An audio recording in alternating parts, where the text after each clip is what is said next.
What if Draco Malfoy was sorted into Gryffindor instead? Word count 21,160. The hat had barely touched his head when it screamed. Not the decisive, ringing declaration that Draco Malfoy had been promised since birth. Not the clean, immediate Slytherin. But his father had described with such precision over breakfast that morning, his mother nodding along, both of them certain that their son's sorting would be nothing more than a formality. The hat screamed Gryffindor, and the great hall of Hogwarts School of Witchcraft and Wizardry went silent. Not the excited silence that precedes applause, not the held breath silence of anticipation. This was the silence of several hundred people who had just witnessed something impossible. The silence of a world tilting sideways on its axis, and everyone in it reaching for the walls. Draco sat on the stool. The hat was still on his head. His hands were gripping the edges of the wooden seat so hard his knuckles had gone white. He could feel the entire hall staring at him, could feel the weight of several hundred gazes pressing against his skin, and his mind was doing something it had never done before. Going blank. Draco Malfoy's mind did not go blank. It was a finely calibrated instrument, trained since early childhood to read social information the way other children read picture books. He could identify alliances, hierarchies, and emotional vulnerabilities within seconds of entering any room. But right now his mind was a white, screaming void where thought used to live. "Off you go, Mr. Malfoy," said Professor McGonagall, and her voice was carefully neutral. The voice of a woman who had been sorting students for decades and who understood, perhaps better than anyone, exactly what had just happened. Draco stood. His legs worked. He removed the hat and turned toward the hall and saw it all at once. The way you see a landscape from a great height, everything visible, nothing in focus. The Slytherin table, the faces he recognized. Theodore Nott, Pansy Parkinson, Vincent Crabbe and Gregory Goyle, Blaise Zabini, the children of his parents' friends, the sons and daughters of families that had stood in the drawing room at the manor with glasses of elf, made wine and spoken about the old days. They were staring at him with expressions that ranged from shock to something that looked, from the right angle, like pity. And the Gryffindor table, red and gold. Every face turned toward him with the same guarded expression, confusion, caution, the careful watchfulness of people who have just been handed something they did not ask for and are not sure they want. Draco walked to the Gryffindor table. He walked the way his father had taught him, spine straight, chin level, hands at his sides, never in his pockets. Pockets are for people who don't know what to do with their hands, and Malfoys always know what to do with their hands. He walked with precision, with control, with the absolute refusal to show that anything was wrong. And he sat down at the end of the bench, and no one sat next to him, and the sorting continued. And Draco Malfoy stared at the golden plate in front of him, and felt the foundations of his world crumble to dust. The sorting hat, for the record, had not been uncertain. This is important, because the story that would eventually circulate the story the Daily Prophet would run 3 different versions of over the next 7 years would suggest that the hat had made a mistake, that some magical malfunction had placed the Malfoy heir in the wrong house. This was not what happened. What happened was this. The sorting hat descended over Draco Malfoy's carefully combed blonde hair and encountered a mind that was, on the surface, exactly what it expected. Ambition, pride, a deep, almost architectural sense of superiority built layer by layer over 11 years of parental construction. The certainty that some people are better than others, that blood determines worth, that power is the natural right of those born to wield it. Slytherin material. Through and through. The hat had sorted 1,000 minds like this. But beneath the surface, beneath the architecture of prejudice and privilege, the hat found something else. Courage. Not the obvious, performative courage of a boy who runs toward danger because he wants to be seen doing it. Not the reckless bravery that the Gryffindor common room was famous for producing, and the hospital wing was famous for treating. Something quieter. Something Draco himself did not know he possessed. The courage to be afraid. Draco Malfoy was terrified. This is the thing that no one ever knew. The thing that Draco spent 11 years hiding so effectively that even his parents didn't see it. He was terrified of his father. Not of the man physically Lucius had never raised a hand to his son, but of his disappointment, of the withdrawal of approval, of the silence that fell over the manor when Draco did something that fell short of expectations, a silence more punishing than any curse because it contained the implication that Draco was not enough. He was terrified of failure, of inadequacy, of the possibility that the superiority he had been taught to believe in was not innate but performed, and that beneath the performance was a boy who was simply, desperately, ordinarily afraid. The Hat saw this. The Hat understood it. And the Hat made a decision that would reshape the wizarding world. Because the Hat did not sort children based on what they were. It sorted them based on what they could become. And Draco Malfoy, beneath the prejudice and the fear and the desperate need for his father's approval, possessed the raw material for something Slytherin House could never have developed. The capacity to change. The owl arrived at Malfoy Manor at precisely 11 minutes past 9 on the evening of September 1st. Narcissa was in the drawing room. She had been sitting in the same chair since returning from King's Cross, hands folded in her lap, face composed, eyes fixed on the middle distance. She was waiting for the feeling that was supposed to arrive between seeing your child off to school and accepting that they were no longer within the radius of your protection. She was waiting for peace, or at least for the manageable anxiety that other mothers described. The peace did not arrive. What arrived was the owl. Narcissa opened the letter. Read it. Read it again. Set it down on the side table with a precision that suggested she was concentrating very hard on keeping her hands steady. Then she walked to the study where Lucius was working and said, "There has been a problem." Lucius looked up from his parchment. His expression was mild. Attentive, the expression of a man trained since birth to never appear surprised. "What kind of problem?" "Draco has been sorted into Gryffindor." The silence that followed was not empty. It was full of implication, of calculation, of a mind that had spent decades navigating wizarding politics, now recalculating every variable. Lucius set down his quill. "Say that again?" "Gryffindor, that is not possible." "It is possible. It has happened." "The letter is from Dumbledore." Lucius stood, crossed the room, took the letter from Narcissa's hand. The letter was brief, politely devastating, in the way that all of Dumbledore's communications were politely devastating. "Dear Mr. and Mrs. Malfoy, I write to inform you that your son Draco has been sorted into Gryffindor House. I understand this may not have been the outcome you anticipated. I assure you that the Sorting Hat's decisions are final, and that Draco will be well cared for. Professor McGonagall, Gryffindor's head of house, is an exceptional educator who treats all her students with equal concern. I look forward to watching Draco thrive.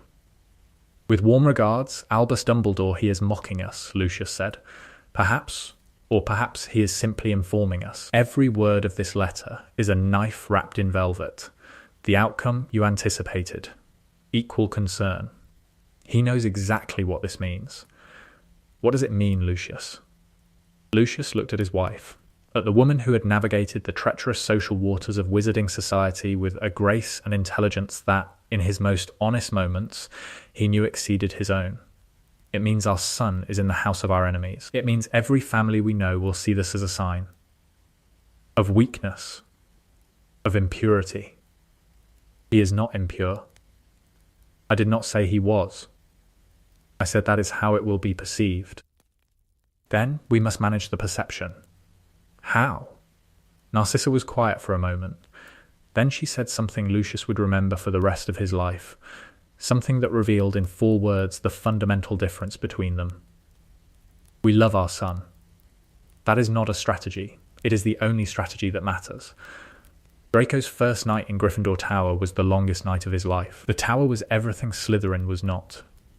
Where the Slytherin common room was underground, cool, composed, lit by green light, Gryffindor Tower was high in the castle, and the common room was warm, almost aggressively warm, with a perpetual fire and red velvet everywhere, and overstuffed armchairs that practically demanded you slouch in them.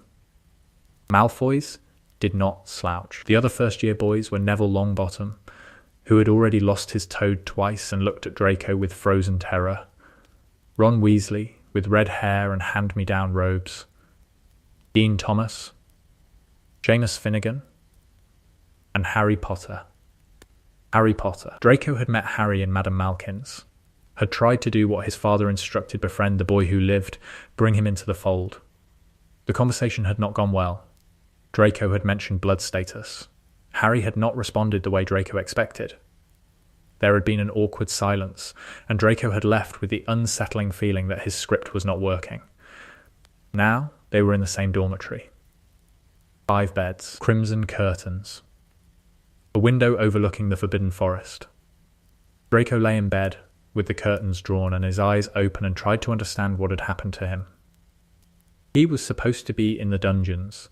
He was supposed to be surrounded by the children of his parents' friends, beginning the 7-year process of building alliances that would carry him through adult life. Instead, he was in a tower, surrounded by half-bloods and muggle-borns and blood traitors, and a boy who had somehow survived the killing curse and wore glasses held together with tape. He heard someone crying. Quiet, muffled, Neville's bed. Draco lay still. In Slytherin, crying would have been weakness.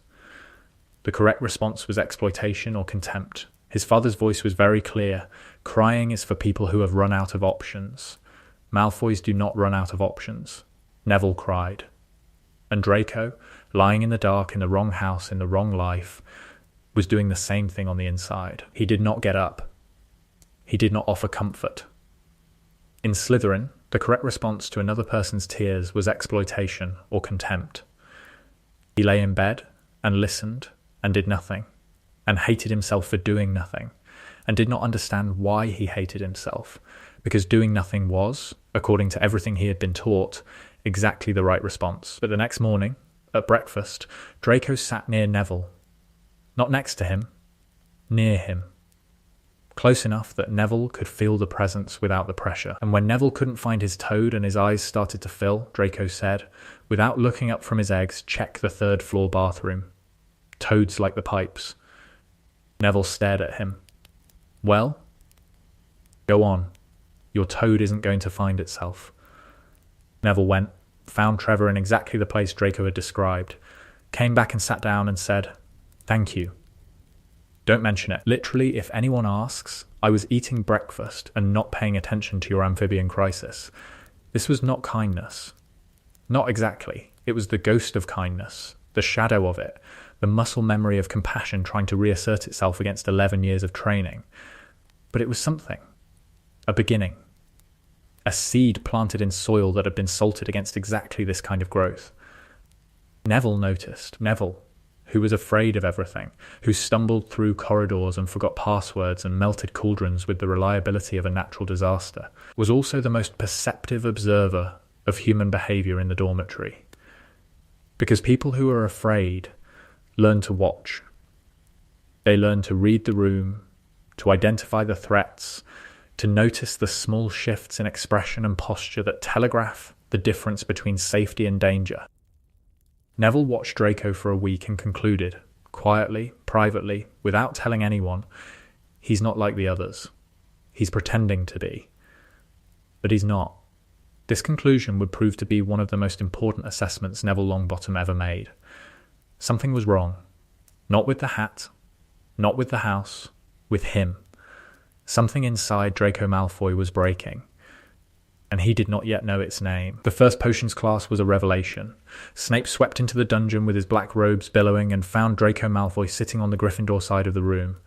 The expression on Snape's face was something Draco had never seen directed at him before. Disappointment, not the cold, strategic disappointment of Lucius Malfoy. Something more personal. The disappointment of a man who had expected a particular chess piece and had received a different one entirely. Mr.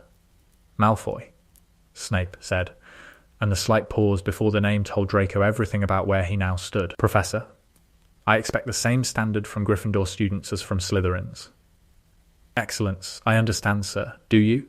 Because your house is not known for excellence in potions. Your house is known for melting cauldrons and setting fire to their own eyebrows. Then I shall endeavour to raise the average, sir. Something flickered across Snape's face. Recognition, The boy sitting before him was, despite the red and gold tie, unmistakably a Malfoy. And Malfoys did not produce substandard work. Draco was brilliant at potions. He had been tutored by the finest potions masters his father could buy since he was 8, and his natural aptitude was exceptional. In Slytherin, this would have been unremarkable. In Gryffindor, it was anomalous, and the anomaly drew Snape's attention. Snape did not play favourites with Draco.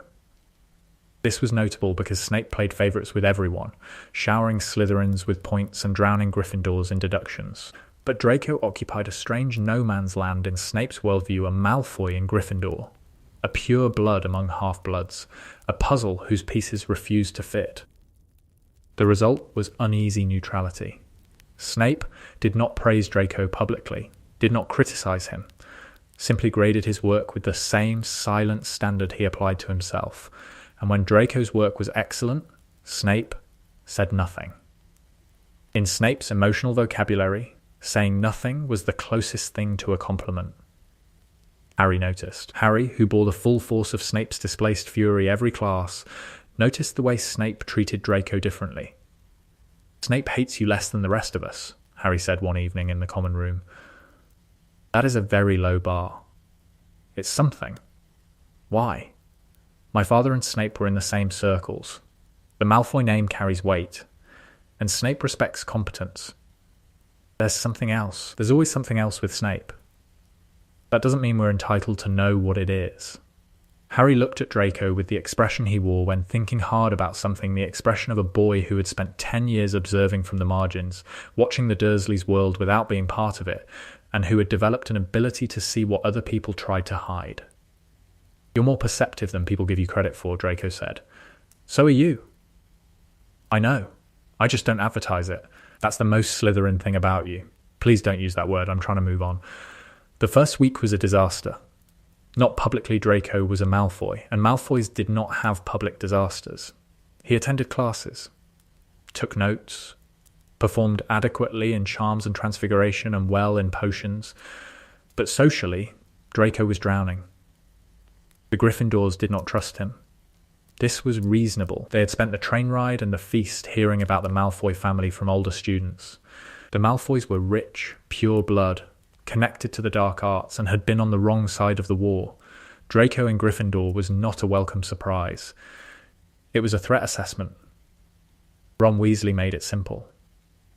"Listen," Ron said, on the second morning at breakfast, with the directness of someone who has never considered whether his opinion might be unwelcome. "I don't know why the hat put you here, but if you say one word about my family, or about Muggle-borns, or about any of that pure-blood rubbish your dad believes, we're going to have a problem." Draco looked at Ron, at the freckles, the second-hand robes, the aggressive posture of a boy who has 5 older brothers and has learned that the best defense is an immediate, preemptive offense. "I haven't said anything. You haven't said anything yet. You don't know me at all. I know your father. I am not my father." The words came out before Draco could stop them. They surprised him. They surprised Ron, whose eyebrows went up. They surprised Harry Potter, who was sitting across the table spreading marmalade on toast, with the concentrated attention of someone who has only recently discovered that marmalade exists. "Right," Ron said, after a pause. "Well, we'll see about that. That was not friendship, not acceptance.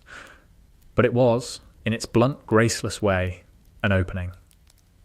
A crack in the wall. Hermione Granger was a problem. Not the kind of problem Draco was used to solving, the social, political, strategic kind navigable with the right combination of charm and leverage. Hermione was an existential problem. She was a living, breathing refutation of everything Draco had been raised to believe. She was Muggle-born. According to the worldview he'd been taught, this meant her magic was stolen, diluted, inferior. She was an interloper in a world that did not belong to her. She was brilliant. Not merely competent. She understood magical theory with an intuitive depth that most adults could not match. She cast spells with a precision that made Draco, who had been practicing since before he could read, look clumsy. She asked questions in class that made professors pause and reconsider their own assumptions. She was, by any objective measure, the most talented witch of her generation. and she was Muggle-born, and these two facts, placed side by side, annihilated the central premise of Draco's upbringing so completely that the philosophical fallout was still settling months later. "You're staring at me," Hermione said one afternoon in the library, without looking up from her essay. "I'm observing. You're staring. And it's distracting. I'm trying to understand how you do it." "Do what?" "All of it.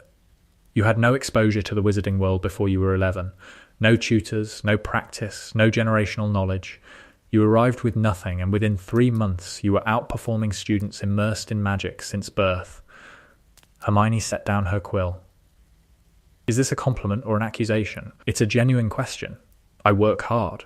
So do I. Private tutors since I was 5. The finest resources in the wizarding world, and you beat me in every subject except potions. I'm better at potions too. Snape just gives you pity marks because you're a Malfoy in the wrong house.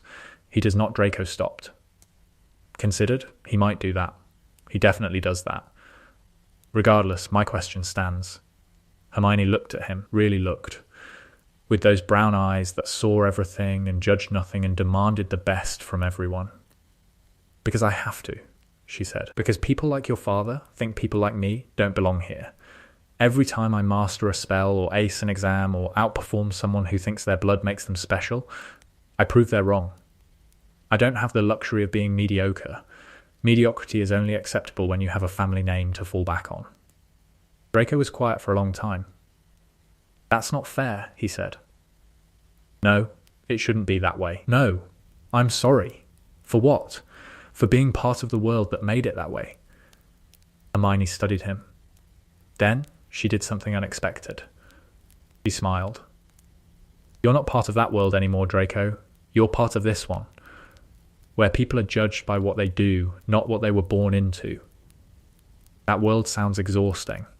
It is, but it's honest. This conversation, this quiet exchange in the back corner of the library, afternoon light slanting through the windows, was the moment Draco Malfoy stopped believing in blood purity. Not publicly.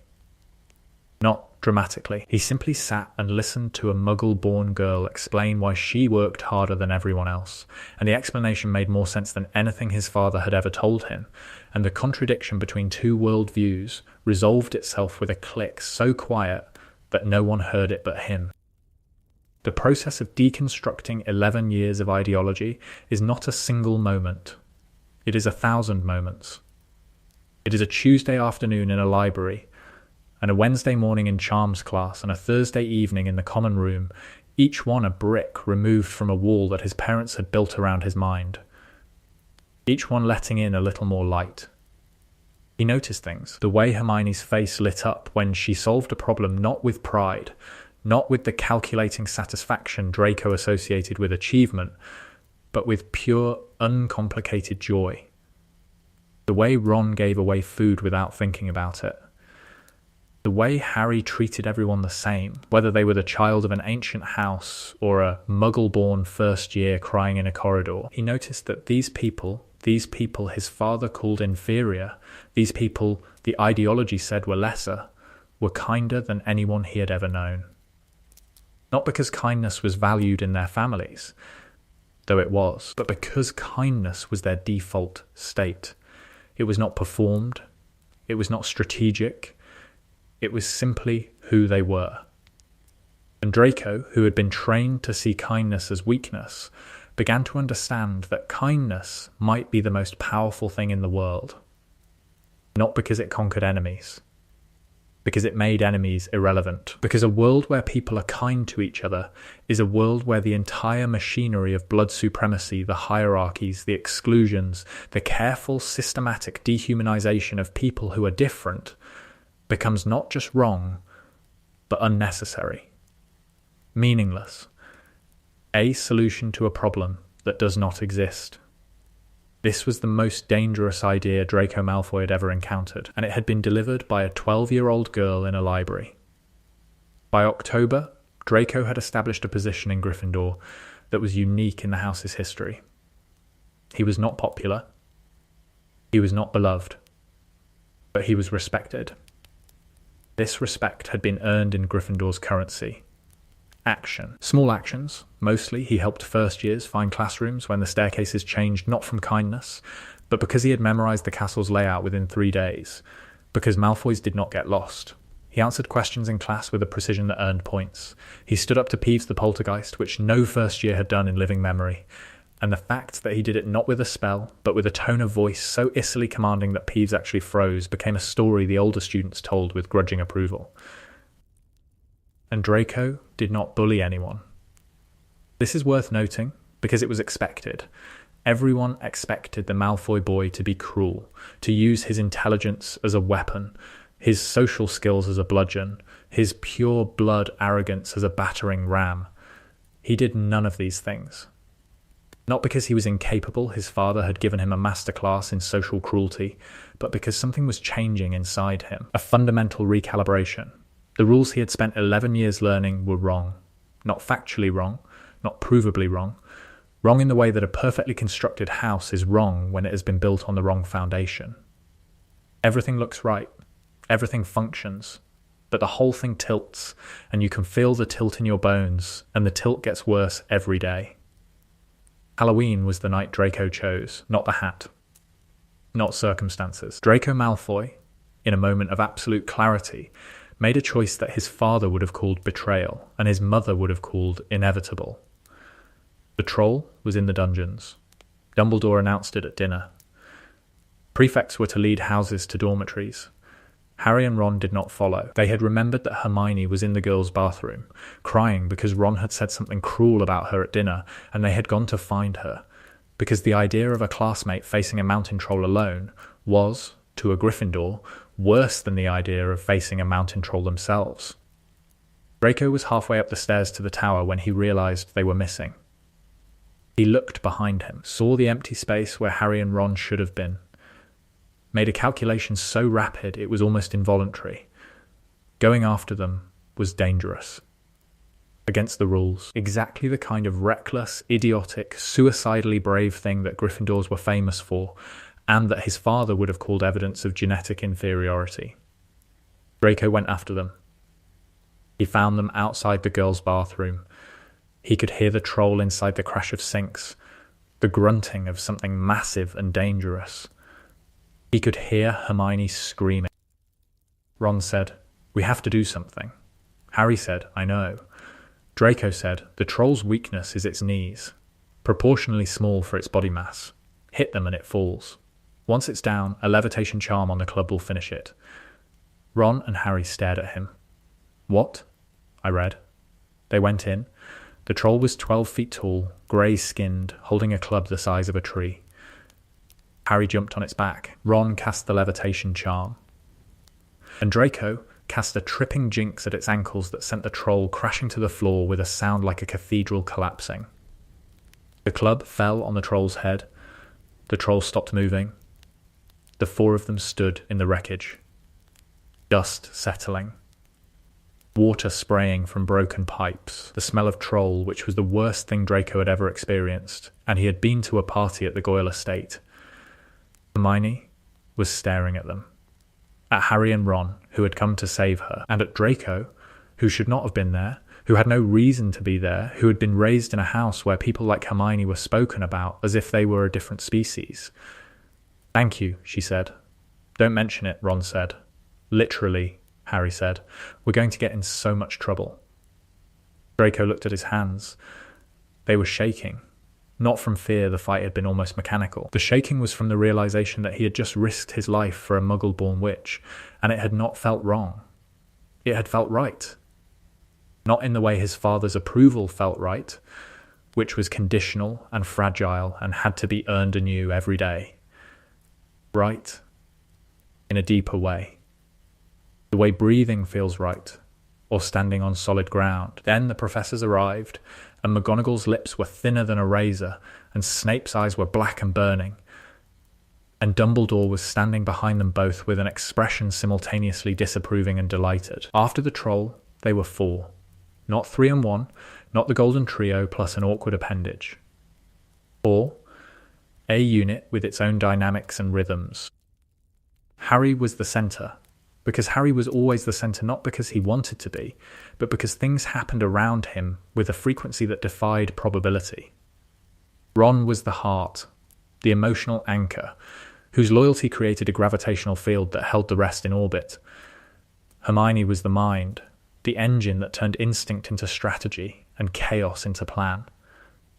And Draco was the edge. He was the one who said the things the others were thinking but would not say, who asked the questions politeness forbade, who looked at a problem not from the perspective of right or wrong but from the perspective of what works, and who proposed solutions that made the others uncomfortable. Snape is trying to steal the Philosopher's Stone, Harry said one evening in November. Voice low. You don't know that, Hermione said. I saw his leg. Bitten by Fluffy. That's circumstantial. It's suspicious. It's obvious, Draco said. They all looked at him. Snape is a former Death Eater with a personal grudge against Potter. He was near the restricted corridor the night of the Troll, which was an excellent distraction. The stone is guarded by enchantments testing specific abilities. Snape has the knowledge to bypass them. The question is not whether Snape wants the stone. The question is, who else does? Ron said, How do you know Snape was a Death Eater? My father talks, particularly after the second glass of fire whiskey. I know things about the Death Eaters that the Ministry would love to know, and that I am not going to share, because my father is still my father, regardless of which house I was sorted into. Complicated silence. The silence of people recalibrating. Hermione said, That's fair. Ron said, That's mental.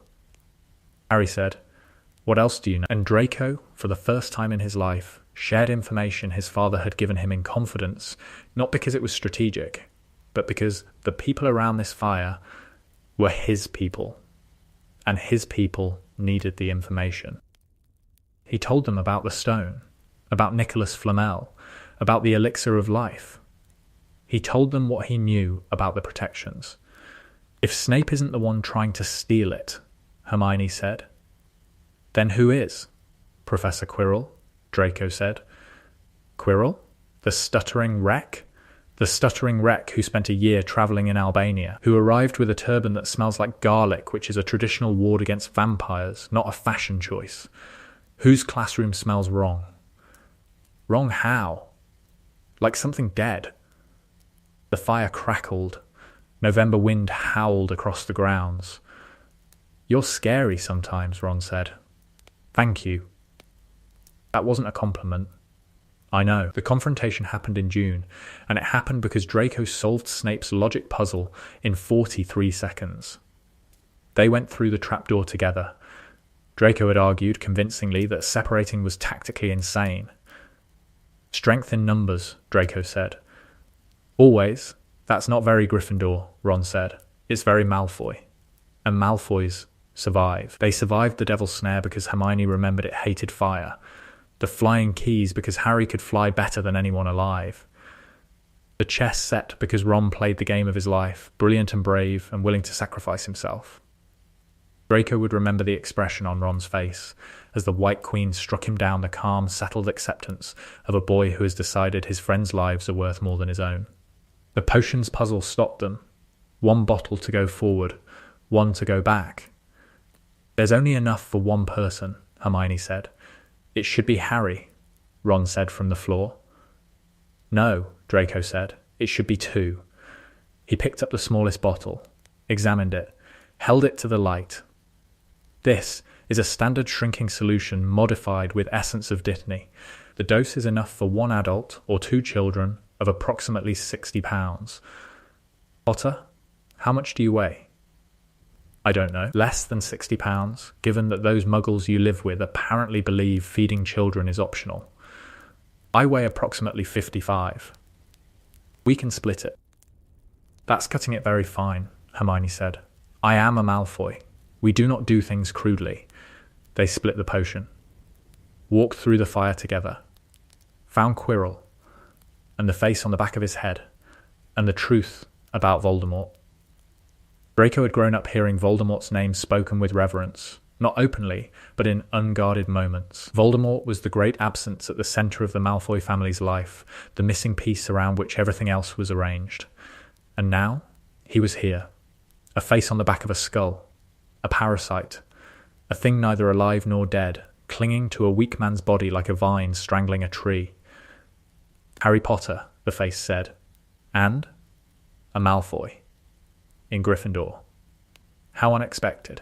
Apparently a lot of things about me are unexpected, Draco said. Your father would be ashamed. My father is frequently ashamed. I'm learning to live with it. Quirrell could not touch Harry. The protection in Harry's blood prevented it. But Quirrell could touch Draco, and the curse he cast sent Draco flying backward into the wall with a force that cracked 2 ribs and filled his vision with stars. Harry defeated Quirrell. Harry always defeated Quirrell. That was the fixed point, the thing that did not change regardless of timeline. But, in this version, when Harry collapsed, Draco was there to catch him. He held Harry Potter's unconscious body in his arms, in a room that smelled like death, with broken ribs and blood in his mouth, and he thought, this is what it means. This is what the hat saw. Not the glory. The willingness to be here when it matters. Dumbledore found them like that. Mr. Malfoy, Dumbledore said. That was very brave. Don't tell anyone, Draco said. I have a reputation. Dumbledore smiled. Your secret is safe with me. Second year began at the Burrow.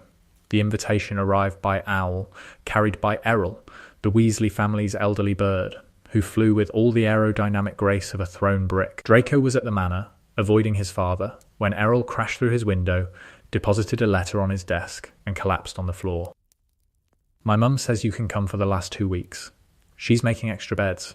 Don't bring anything expensive because the twins will destroy it. Ron, the argument with Lucius lasted 4 hours. You will not stay with the Weasleys. I forbid it. I wasn't asking permission. You are 12 years old. You do not make decisions about where you sleep. And the Weasleys are my friends. The Weasleys are blood traitors who live in a hovel and breed like rabbits. You are a Malfoy with kind people, with generous people, people who invited me into their home because they thought I might be lonely. The silence fell. The Malfoy silence. Narcissa intervened. Let him go, Lucius. I will not let him go. The boy is building relationships. Arthur Weasley may be poor, but he is respected in certain ministry circles. Allow Draco his connections. This was a lie. Narcissa did not care about connections. She cared about her son being happy. And she had recognized that Draco's happiness lay outside the manor. Lucius conceded. Not because the argument was persuasive, but because Lucius did not win arguments with Narcissa. No one won arguments with Narcissa. You simply arrived at the conclusion she had already chosen and believed it was your idea. The Burrow was everything the manor was not. Small where the manor was vast. Warm where the manor was cold. Chaotic where the manor was ordered. The garden was overrun with gnomes, which Draco had never encountered because the manor's grounds were maintained by house elves with military discipline. Molly Weasley fed him. This was not a metaphor. She placed food in front of him with the relentless, unstoppable force of a woman who had identified a problem specifically, Draco's thinness, and was going to solve it regardless of his opinion. More potatoes, dear? I've already had 3 servings. Mrs. Weasley, that's barely 1 serving. Your skin and bones. Eat? He ate more in 2 weeks than he typically ate in a month at the manor, because the food at the manor was beautiful and perfectly prepared and joyless, served in a dining room the size of a ballroom by silent house elves, and the food at the Burrow was messy and imperfect and served with love. And Draco discovered, at 12, that love is a spice that makes everything taste better. He helped denome the garden, played Quidditch in the orchard, lost at chess repeatedly because Ron was genuinely, unfairly, supernaturally good at chess. He sat at the kitchen table at midnight and listened to Arthur Weasley explain how a rubber duck worked, and the genuine delight on Arthur's face was so foreign to Draco's experience that he had to excuse himself to the bathroom because he was afraid he might cry. Fred and George called him Ferret within 20 minutes of his arrival. This should have been offensive. It was, instead, the most inclusive thing anyone had ever done for him, because the twins gave nicknames only to people they considered worth the effort. You'll survive here, Fred said, if you follow the rules. What rules? Rule 1. Don't eat anything we offer you unless Mum made it. Rule 2. Don't open any doors on the 3rd floor. Rule 3. Don't look in the ghoul's closet. What's in the ghoul's closet? Nobody knows. That's why we have the rule. The diary arrived at Hogwarts in September, hidden in Ginny Weasley's second-hand cauldron, placed there by Lucius Malfoy. This was the detail that Draco did not learn until much later, that would burn through his understanding of his family like acid through silk. His father had placed a dark object in a child's schoolbooks. Not a stranger's child. The child of a family that had taken Draco in. The child of a woman who had told him he was too thin and fed him potatoes until he couldn't move. The attacks began in October. Mrs. Norris, petrified, writing on the wall, "The Chamber of Secrets has been opened." Enemies of the heir, beware, the Slytherins looked at Draco. Not all of them, but the ones whose families were part of the same world, who understood what the chamber meant. They looked at him with calculation that made his skin crawl. "They think I'm involved," Draco told the others, his voice tight. "Are you?" Ron asked. "Ronald. Fair question." "No, it is not. I've learned you're dramatic. I am precise. There is a difference." Hermione intervened. "Do you know anything about the chamber?" "My father told me as a bedtime story, when I was 6. A noble wizard who built a weapon to protect magic from contamination." "That's a horrible bedtime story," Hermione said. "I know that now. I know contamination is a lie designed to make murder sound hygienic. I know all of this because you taught me, and Ron taught me, and every day in Gryffindor teaches me something my father never would have." His composure cracked. Underneath it was a boy who was angry and confused and afraid. "I think the attacker is using a student," Draco said. "Possessing them. The attacks happen when there's no teacher around. A student would know the staff schedules. A teacher wouldn't need to wait. How do you know it's possession?" "I've seen dark objects that can possess people. My father has a collection. Behind a door warded with 7 different enchantments. Yes, I know the combination. No, I'm not sharing it." Hermione looked at him with an expression that combined compassion and frustration in a way only Hermione could manage. "You can love your father and still choose a different path. I'm trying to." When Ginny was taken into the chamber, when the school was about to close, it was Ron who broke. Ron, who was steady and loyal and unbreakable, who had faced a troll and a chess set without flinching, came apart at the seams. His baby sister, in the chamber. "Dying, we have to go in," Ron said. White-faced. "Shaking, I know," Harry said. "I'm coming," Draco said. They went through the pipes and tunnels. Lockhart's memory charm backfired. The ceiling collapsed. Ron was trapped. Draco and Harry continued. The chamber was vast, cathedral-like, lit by eerie green glow that reminded Draco of the Slytherin common room and made his stomach turn. The statue of Slytherin loomed. Ginny lay on the floor, the diary beside her, and Tom Riddle stood above her, smiling. Draco knew the smile, not the specific smile. He had never met Tom Riddle, but the type. The charming, controlled, absolutely empty smile of a person who has learned to simulate warmth without possessing any. He had seen this smile at his father's dinner parties, on the faces of men who spoke about the old days with nostalgia. "Harry Potter," Riddle said, "and Draco Malfoy. The Malfoy in Gryffindor. Your father must be so disappointed." "My father's disappointment is a family matter. You're standing next to the boy who destroyed me. You're defending Muggle-borns. What would you call it?" Draco looked at Tom Riddle, at the handsome face, the intelligence behind the eyes, and he recognized something that chilled him to the bone. Tom Riddle was what Draco could have become. Not the Dark Lord, not the monster, the version before the monster.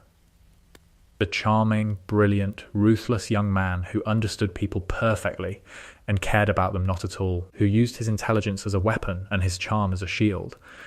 Draco could see the path, could see how easy it would have been, how natural, how smooth. Choice by choice, compromise by compromise, until the boy who was afraid became the man who made others afraid. "I call it growing up," Draco said. "The basilisk came. Harry fought it.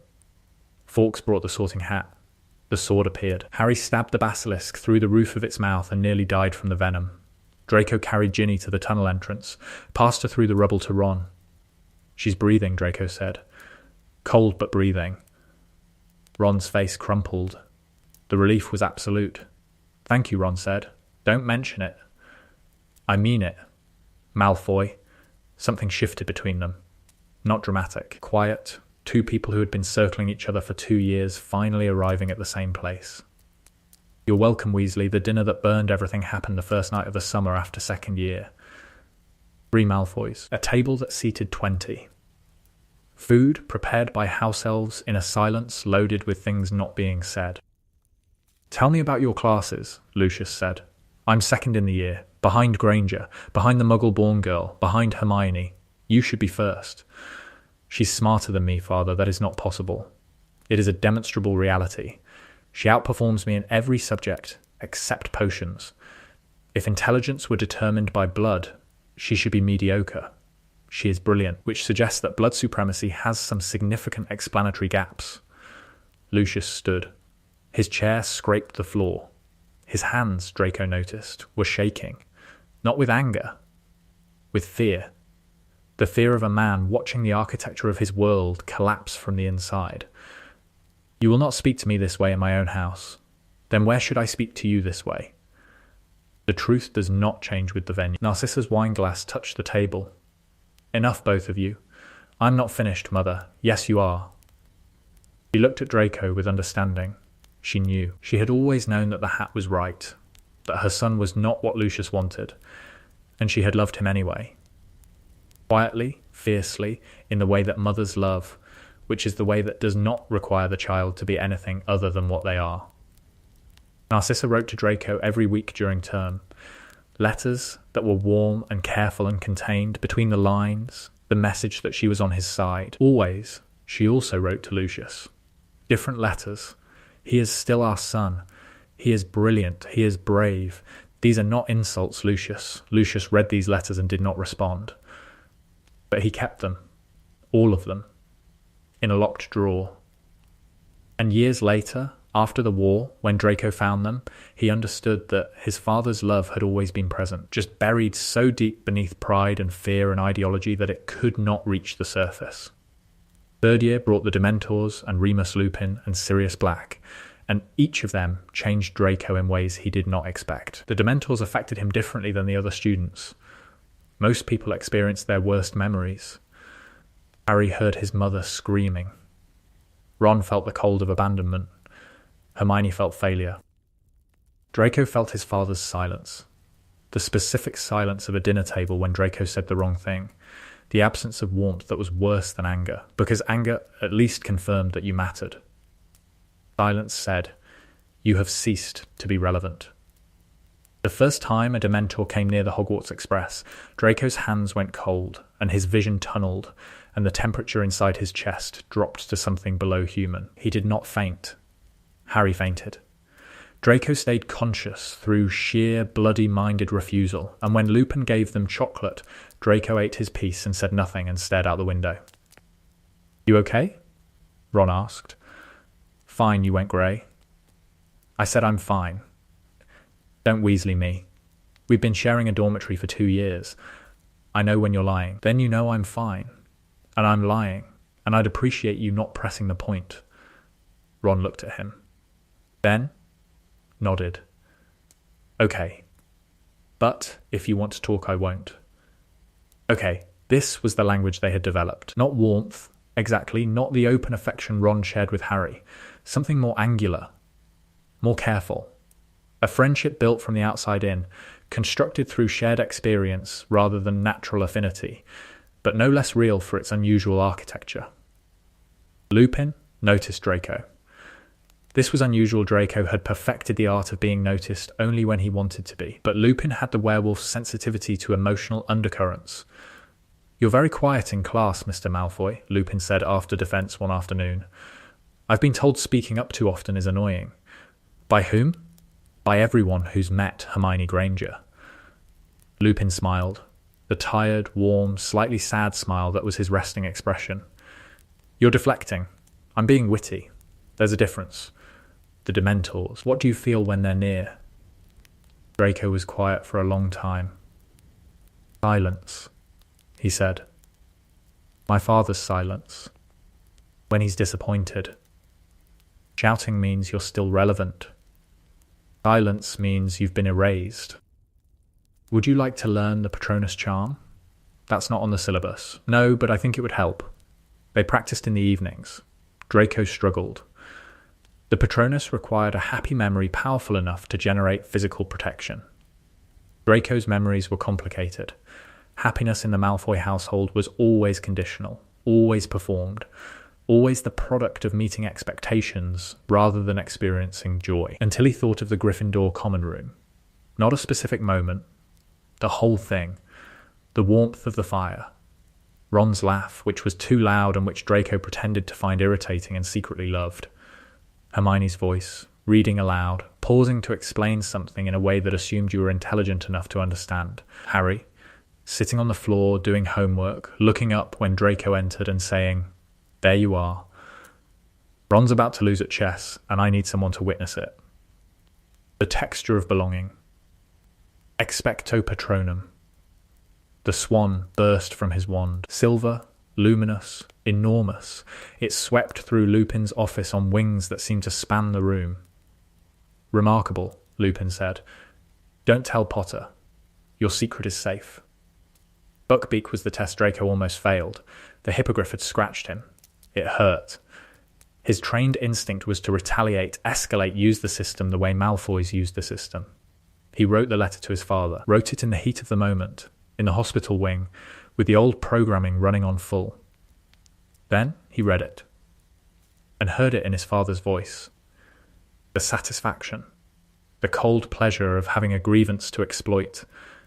Lucius would file the complaint. Hagrid would be devastated. The hippogriff would die. Hagrid, who had given Harry his first birthday cake, who was enormous and clumsy and loved every creature he met with unquestioning devotion. Draco tore up the letter. The final version said, "Father, I was scratched in care of magical creatures. It was my fault. I failed to show proper respect to the creature. Please do not pursue this." Lucius pursued it anyway. Draco spent the rest of the year trying to undo the damage, and when Buckbeak was saved, when Hermione's time-turner and Harry's courage produced an escape that was, by any standard, impossible, Draco felt something settle into place. He was never going to be his father. The gap between them was not a rift but a canyon, and he was not standing on the edge looking across. He was walking away. Sirius Black changed things in ways that none of them expected. When the truth came out, the truth about Peter Pettigrew, about the secret keeper switch, about 12 years of wrongful imprisonment, Draco was the one who understood it first. Not because he was smarter than the others, because he had been raised in a house where betrayal was discussed casually, where the mechanics of deception were analysed over dinner the way other families analysed Quidditch scores. Pettigrew was the secret keeper, Harry said in the hospital wing, still shaking from the night's events. Not Sirius. Pettigrew betrayed my parents. Sirius was innocent the whole time. I know, Draco said. You know? How could you possibly, because my father mentioned Pettigrew once. Years ago. He called him the rat who changed sides. I thought he meant Pettigrew had betrayed the Dark Lord. But the phrasing was wrong. You don't call someone a rat for betraying your enemies. You call them a rat for being useful in a way that makes you uncomfortable. Hermione stared at him.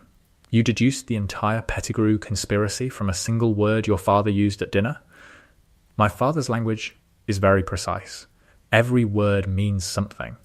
When you grow up in that house, you learn to listen to the words people choose, not the words they say. That's either impressive or deeply disturbing, Ron said. It can be both. Harry was quiet for a long time. Then he said, Sirius wants me to live with him when he's cleared. Something moved across Draco's face, something quick and complicated, a flash of emotion that was gone almost before it registered. Harry caught it. What? Harry asked. Nothing. Don't do that. What? I was thinking, Draco said, carefully, about what it means to have a family that chooses you, not because of blood, because of love. Is that what Sirius is? That's what all of us are. You, me, Ron, Hermione. We didn't choose each other because of blood or status or strategic advantage. We chose each other because I don't know. Because we fit. Because the broken parts of us line up in a way that makes something whole. Ron looked at Draco.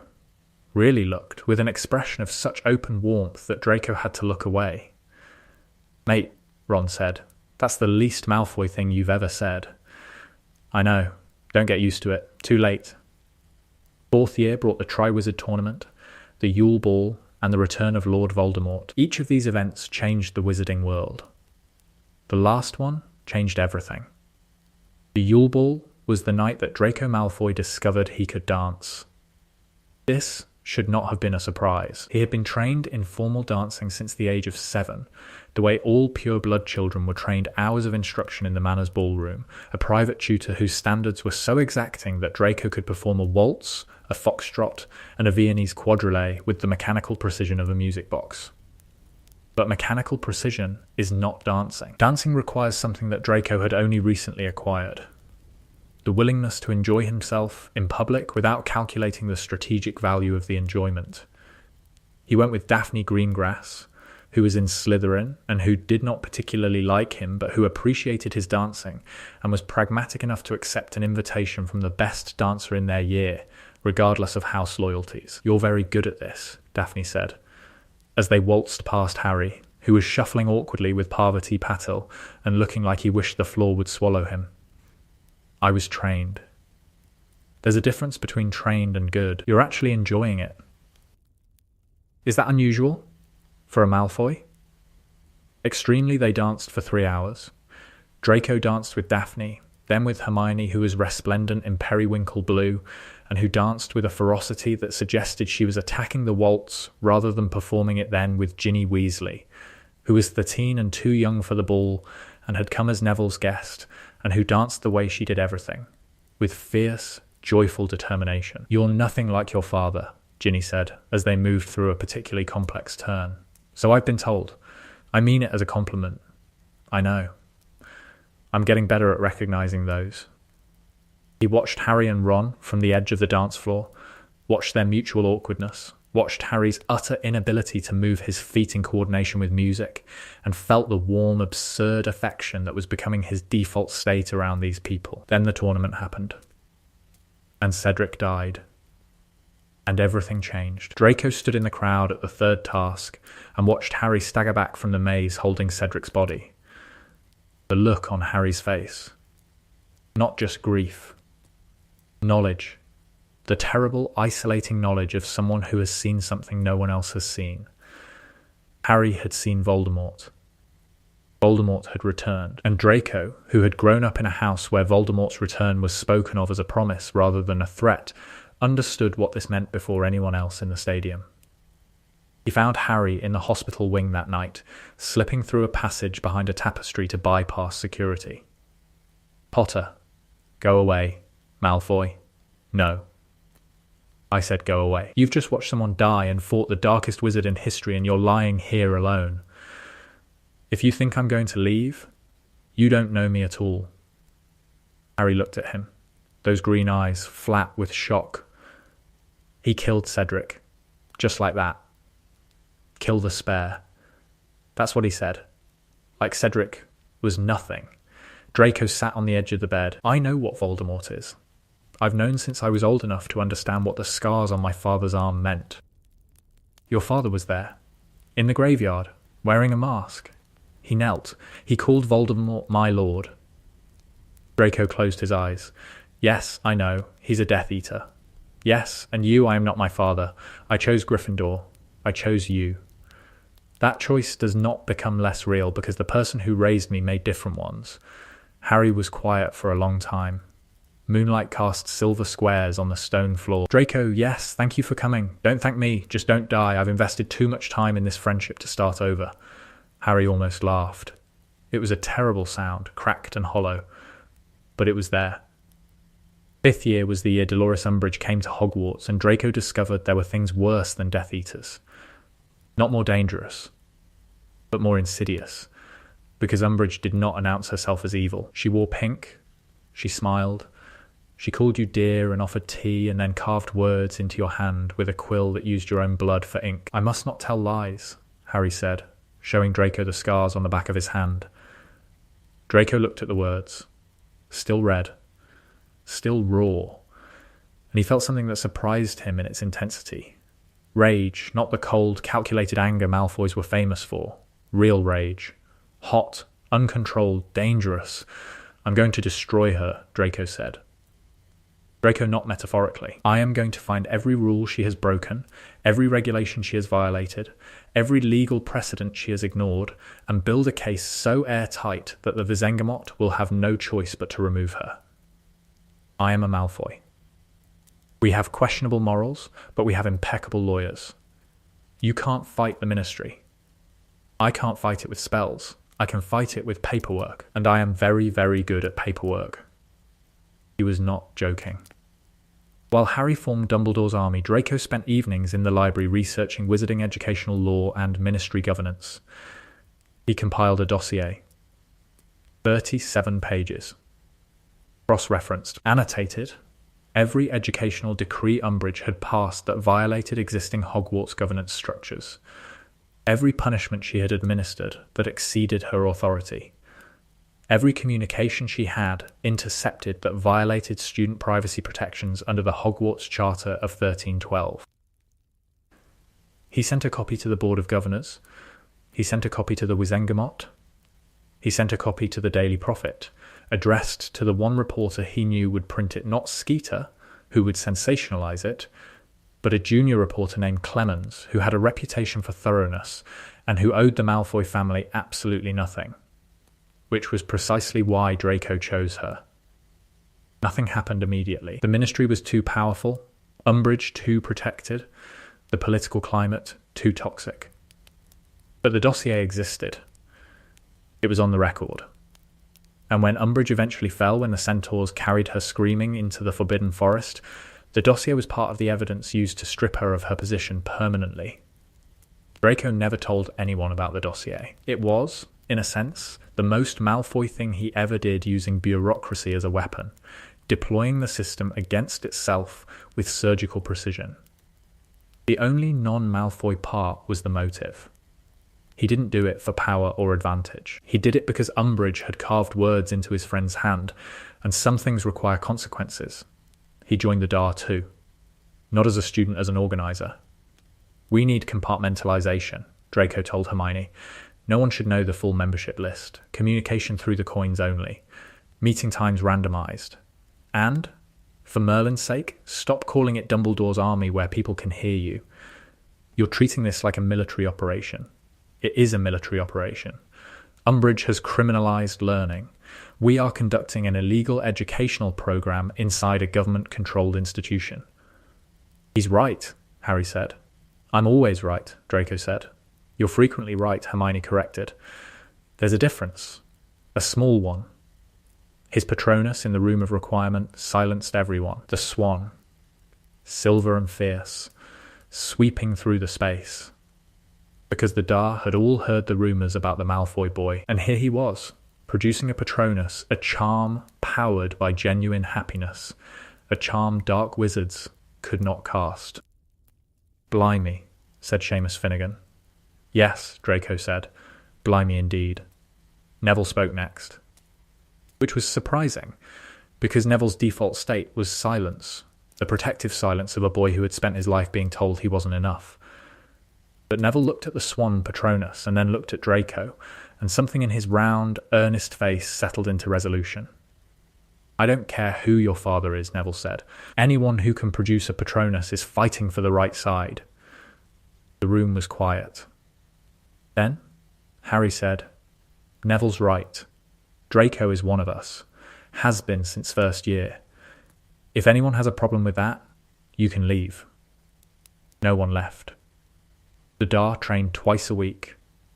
Harry taught offence. Hermione taught theory. Ron taught strategy, which surprised no one who had ever played chess with him, and surprised everyone who had never seen past the ginger hair and the Chudley Cannons poster. And Draco taught something none of the others could. The enemy. The Death Eaters favour 3 curses in combat, Draco told the DAS, standing in front of the group. The room of requirement configured as a lecture hall. The Cruciatus, which requires sustained concentration and is therefore vulnerable to interruption. The Killing Curse, which requires genuine intent and cannot be cast by most people under stress. And the Impedimenta Jinx, which is their bread and butter, and which you can block with a basic shield charm that any third year can manage. How do you know this? Asked Michael Corner. Because my father's friends used to practice dueling in our drawing room after dinner. I watched from the stairs. When you're the child of Death Eaters, your bedtime entertainment is significantly different from other children's. That's messed up, said Terry Boot. Yes, it is. And it means I have intelligence about Death Eater combat tactics that the Order of the Phoenix would kill for. Literally. So pay attention, because everything I'm about to teach you may save your life. He taught them the things his father's world had taught him. Not the dark magic, he would never teach that, would never pass on the poison that had nearly destroyed him, but the tactical knowledge. How Death Eaters moved, how they communicated, how they thought, their tendencies, their habits, their patterns. They move in pairs, Draco said. Always. One attacks, one shields. If you can separate them, they're vulnerable. If you can't, focus fire on the shielder first, they're usually the weaker duelist. How do we separate them? Asked Ginny. Physical obstacles. Reduce their line of sight. The Death Eaters are products of the aristocratic dueling tradition. They fight in straight lines. They do not handle chaos well. So create chaos. Overturn furniture. Blow up walls. Make the environment your weapon. You sound like a general, Harry said. I sound like a survivor. There's a difference. Is there? Generals win wars. Survivors live through them. I'd rather live through one. The Department of Mysteries. The battle that killed Sirius Black. Draco went because Harry went, and Ron went because Harry went, and Hermione went because someone had to keep them all alive, and Luna and Neville went because courage is not the absence of fear, but the decision that something else is more important.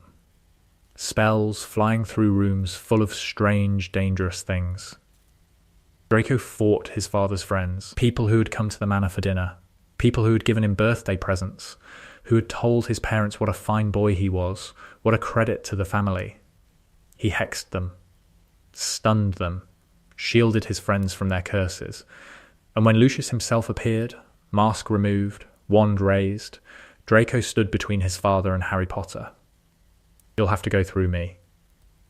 Lucius stopped, his face, so like Draco's own, contorted with something worse than anger. Grief. The particular grief of a parent watching their child become someone they do not recognize. Draco. Step aside. No, I will not ask again. Then don't ask. Fight me. Fight your own son. Show the world what your cause is really worth. Lucius did not fight him. He lowered his wand. Just for a second. Just long enough for a stunning spell from behind to take him down. Sirius died that night. Bellatrix's curse sent him through the veil. Harry screamed, and Draco caught him, physically caught him, held him back from following Sirius into whatever lay beyond. Let me go. No, he's gone. I know. I know, Harry. He held Harry Potter in the Department of Mysteries while his godfather dissolved into nothing.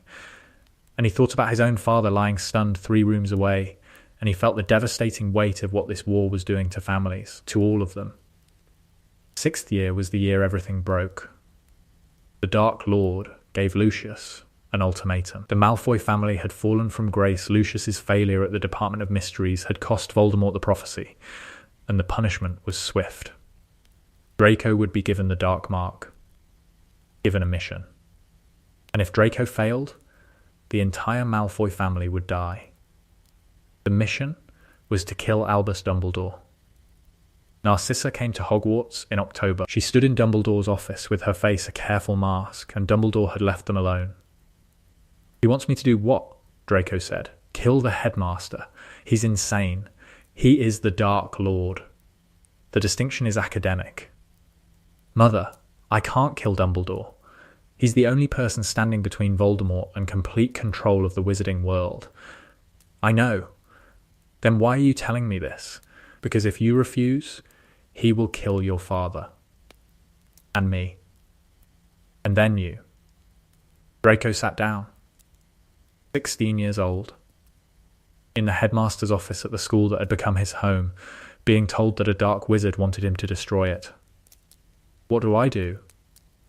Narcissa looked at her son, at the boy who had been sorted into the wrong house and turned it into the right one, who had stood up to his father, his house, everything he had been raised to be. You do what you have always done, she said. You choose. Before he went to Dumbledore, Draco went to Snape. He found Snape in the potions classroom at 10 o'clock at night, grading essays by candlelight. The scratching of quill on parchment the only sound. Professor? Snape looked up. His face was unreadable, a mask so perfectly constructed that Draco, raised among masks, could not see behind it. Mr. Malfoy, it is past curfew. I need to talk to you. About the fact that the Dark Lord has ordered me to kill Dumbledore. Snape's quill stopped. The silence that followed was the silence of a man rearranging his internal architecture at speed. Sit down, Snape said. Draco sat. The dungeon was cold. The candle flickered. How much do you know? Snape asked. I know the mission, the consequences, that my father is in Azkaban, and the Dark Lord is using my family as leverage. And what do you intend to do? Go to Dumbledore. Tell him everything. Ask for help. Snape was quiet for a long time. His black eyes studied Draco with an intensity that felt like being examined under a microscope. If you go to Dumbledore, you lose the ability to pretend. The Dark Lord will know. He is the most accomplished legilimens alive. If he looks into your mind and sees betrayal, your family will die. Then I'll learn occlumency. In weeks? Occlumency takes years. Then teach me faster. Something moved across Snape's face. Almost, but not quite. Respect. You are remarkably like your mother, Snape said. Everyone says I look like my father. I am not talking about appearance. Your mother has a quality Lucius lacks. The ability to make a decision and commit to it utterly, without the constant recalculation that makes your father effective as a politician and useless as a human being. That is surprisingly candid. You have asked for help. I am assessing whether you deserve it. Snape paused. And I believe you do. But I am going to tell you something first. Snape stood, walked to the door, sealed it with 3 different charms. I am not loyal to the Dark Lord. Draco stared. I have not been loyal since before you were born. I have been working for Dumbledore for 16 years. I am a spy, Miss Malfoy, and I am telling you this because the time for pretense between us has ended. Why? Why would you because of your mother? And because of Lily Evans. Lily Evans, Potter's mother. I knew her before Hogwarts. She was my only friend. When the Dark Lord targeted her, I went to Dumbledore. Offered everything. You turned because you loved Potter's mother. I turned because I lost her. And because your mother, Narcissa, was the only person in the Death Eater circles who showed me kindness. Not warmth. Kindness, there is a difference. When she sent me a letter asking me to protect you, I agreed without hesitation. The unbreakable vow. She asked me to make it. To protect you, and, if necessary, to complete the mission in your place. You agreed to kill Dumbledore. Dumbledore asked me to kill Dumbledore. The room tilted. Draco gripped the desk. I don't understand. Dumbledore is dying. The curse on his hand, the blackened fingers, it is spreading. He has months, not years. He asked me to end his life on our terms, in a way that serves the war effort and maintains my cover inside the Death Eaters. He asked you to murder him. He asked me to spare you the necessity. He asked me to do the hardest thing I have ever been asked to do, and I agreed. Because the alternative is worse. Draco sat in the dungeon and felt the world rearrange itself. The cold stone. The single candle. The professor he had known for 6 years, who was not what anyone thought he was, who was carrying a burden so enormous it had consumed everything else.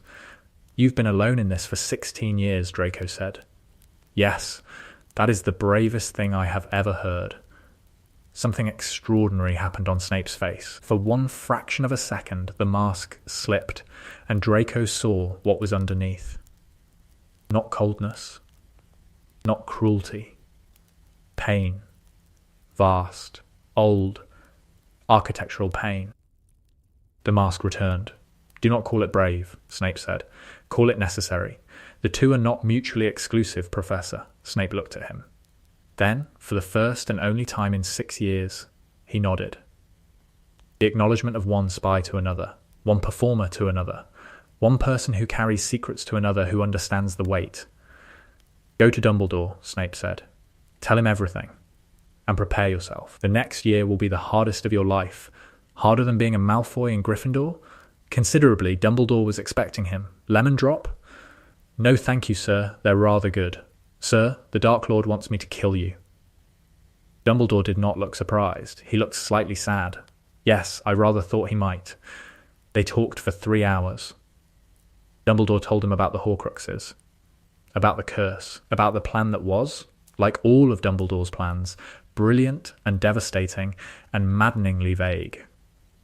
"You want me to pretend to be a Death Eater," Draco said. "I want you to allow Voldemort to believe he has won. To take the dark mark. To play the part. Where does this end? I don't know yet. The future is not a map. It is a series of choices. That is extremely vague. Welcome to the war." Draco took the dark mark that Christmas. He felt the burning, the skull and serpent searing into his forearm, the darkness seeping into his skin. He kept his face blank, his mind clear, and he told no one. Not Harry, not Ron, not Hermione, because secrecy required isolation, and isolation was the price of protecting the people he loved.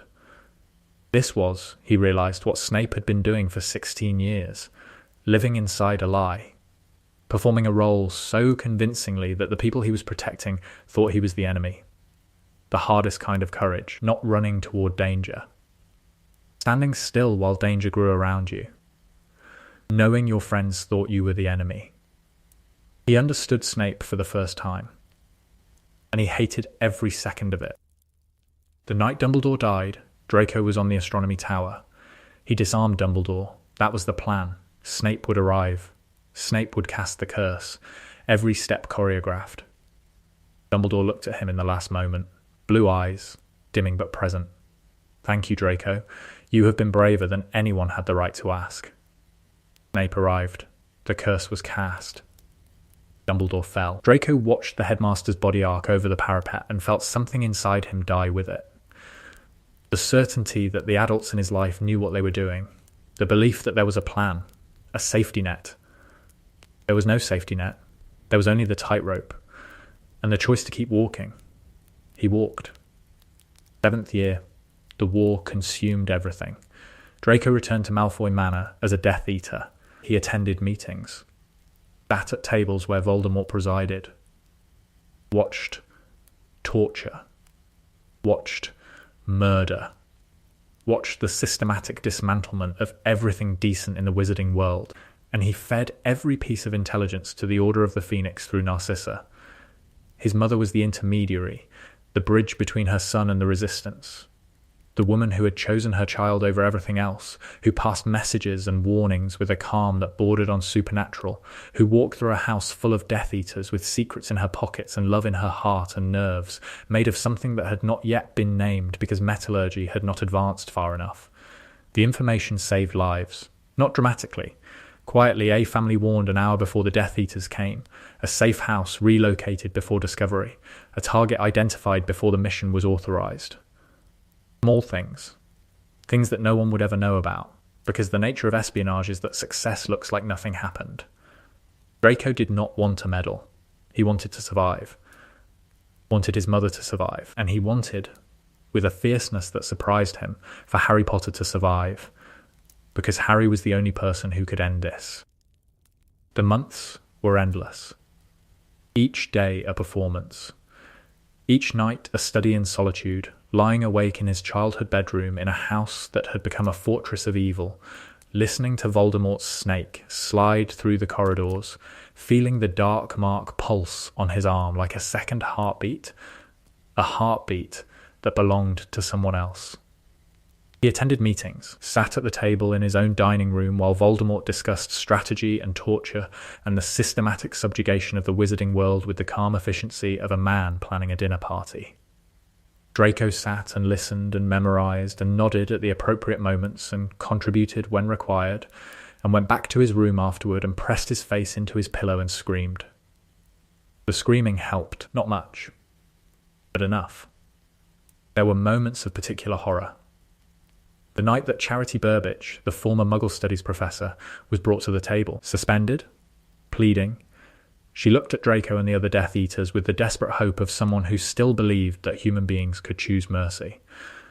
"Severus, please." Snape said nothing. His face was stone. And Draco, sitting across the table, understood for the first time the full cost of what Snape had been doing for 16 years. The cost of watching people die and doing nothing. Because doing something would blow your cover, and the cover was worth more than any single life. And the mathematics of that calculation were correct, and the soul-destroying nature of that calculation was also correct, and the two truths existed simultaneously, and neither cancelled the other. Nagini fed.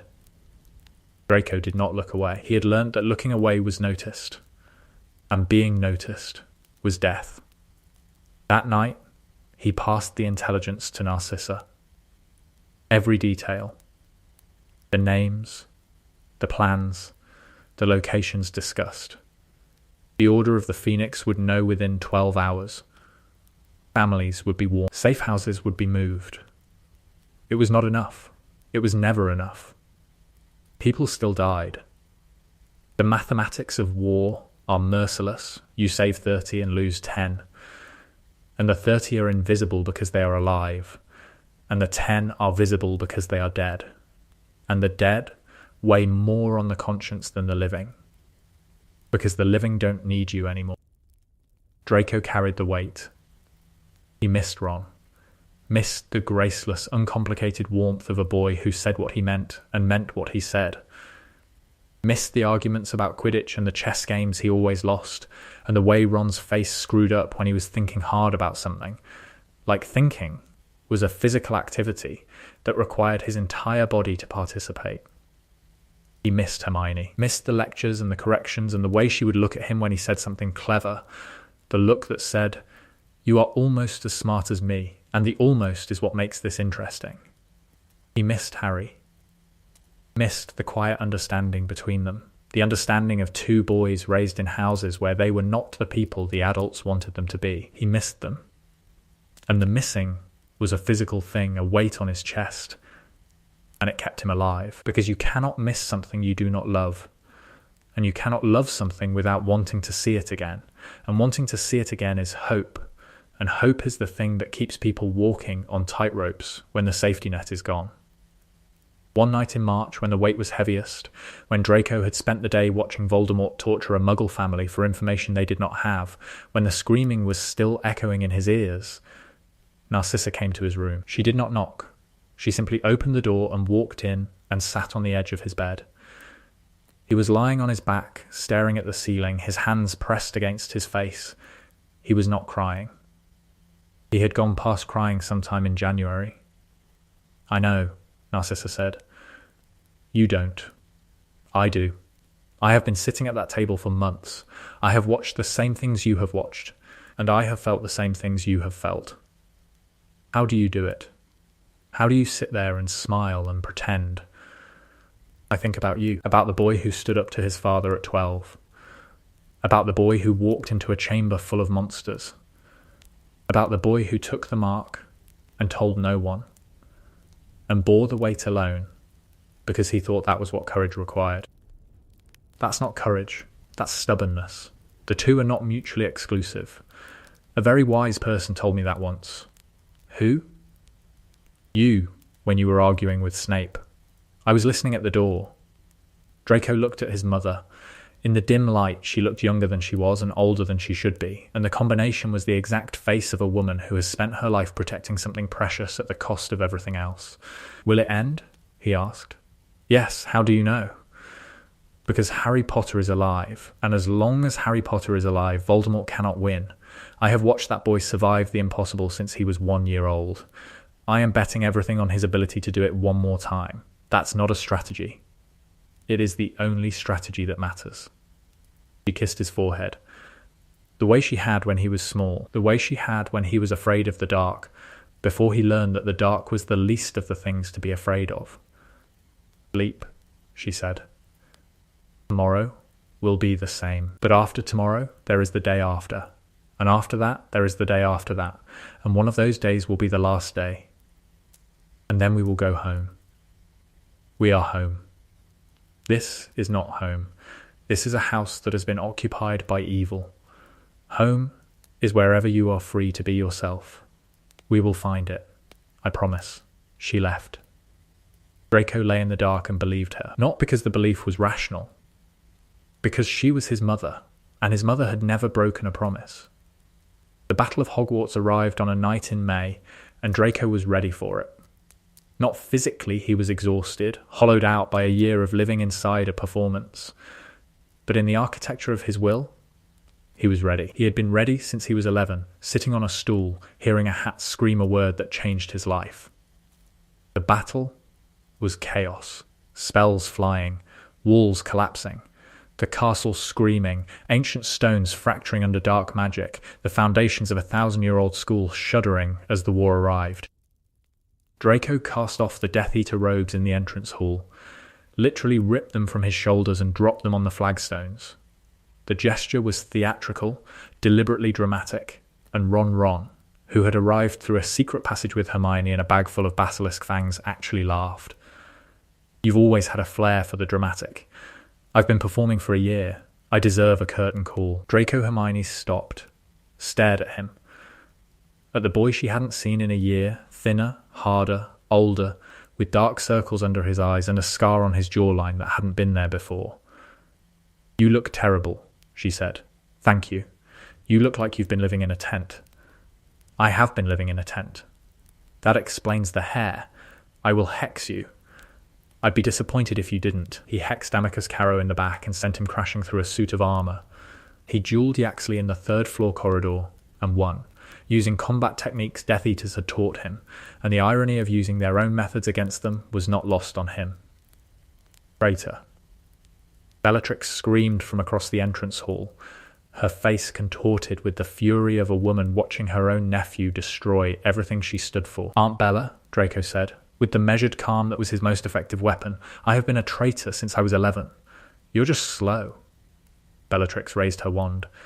The curse was green, not the Avada Kedavra green, but close, and Draco dodged it the way Lupin had taught him in 3rd year, the way Harry had drilled into the Dar in 5th year, with his whole body committing completely. Narcissa appeared from nowhere, stepped between Draco and Bellatrix.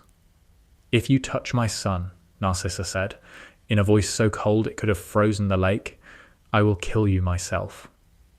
Bellatrix stared. Something in her mad eyes flickered. Not fear, recognition. The recognition that Narcissa meant it, and that the quiet sister, the one who had always stood in shadows, was more dangerous than the loud one, because she had something to protect. "He chose wrong," Bellatrix said. "He chose himself. That is never wrong. They did not duel." Bellatrix turned away, and Narcissa turned to Draco, and for one moment in the middle of the battle, in the smoke and the screaming, a mother and son looked at each other and understood everything. "Go," Narcissa said. "Find your friends. Fight. I will be here when it's over." Mother go, Draco, he went. He fought beside Harry, beside Ron, beside Hermione. The 4 of them, together for the last time as students, moving through the castle they had called home, defending the walls that had sheltered them. Ron took a cutting curse that was meant for Draco. It slashed across his shoulder, opening a wound that bled freely. Draco caught him, held him upright, pressed his hand against the wound. "I'm fine," Ron said. "You're bleeding extensively. Flesh wound." Terrible joke. Classic joke. "Ron, shut up and let me heal you." "Since when can you heal?" "Since Snape taught me in 6th year." Hold still. He healed the wound. Not perfectly, the scar would remain, a thin white line across Ron's shoulder that he would carry for the rest of his life. But enough. Enough to stop the bleeding. Keep Ron fighting. Repay one of 1,000 debts to the boy who had offered him a bed at the Burrow when his own home became a prison. "You're all right, Malfoy," Ron said. "You're adequate, Weasley, high praise. The highest I'm capable of." Hermione was terrifying in battle.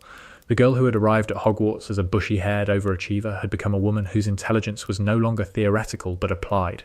Each spell precise, each decision calculated. She fought the way she studied, with total commitment and zero wasted effort. Draco watched her duel Dolohov and thought, "My father said Muggle-borns were inferior. My father was wrong about everything that mattered." Fred Weasley died in an explosion that collapsed a wall in the third-floor corridor. Draco was 2 rooms away. He heard it, felt the castle shudder.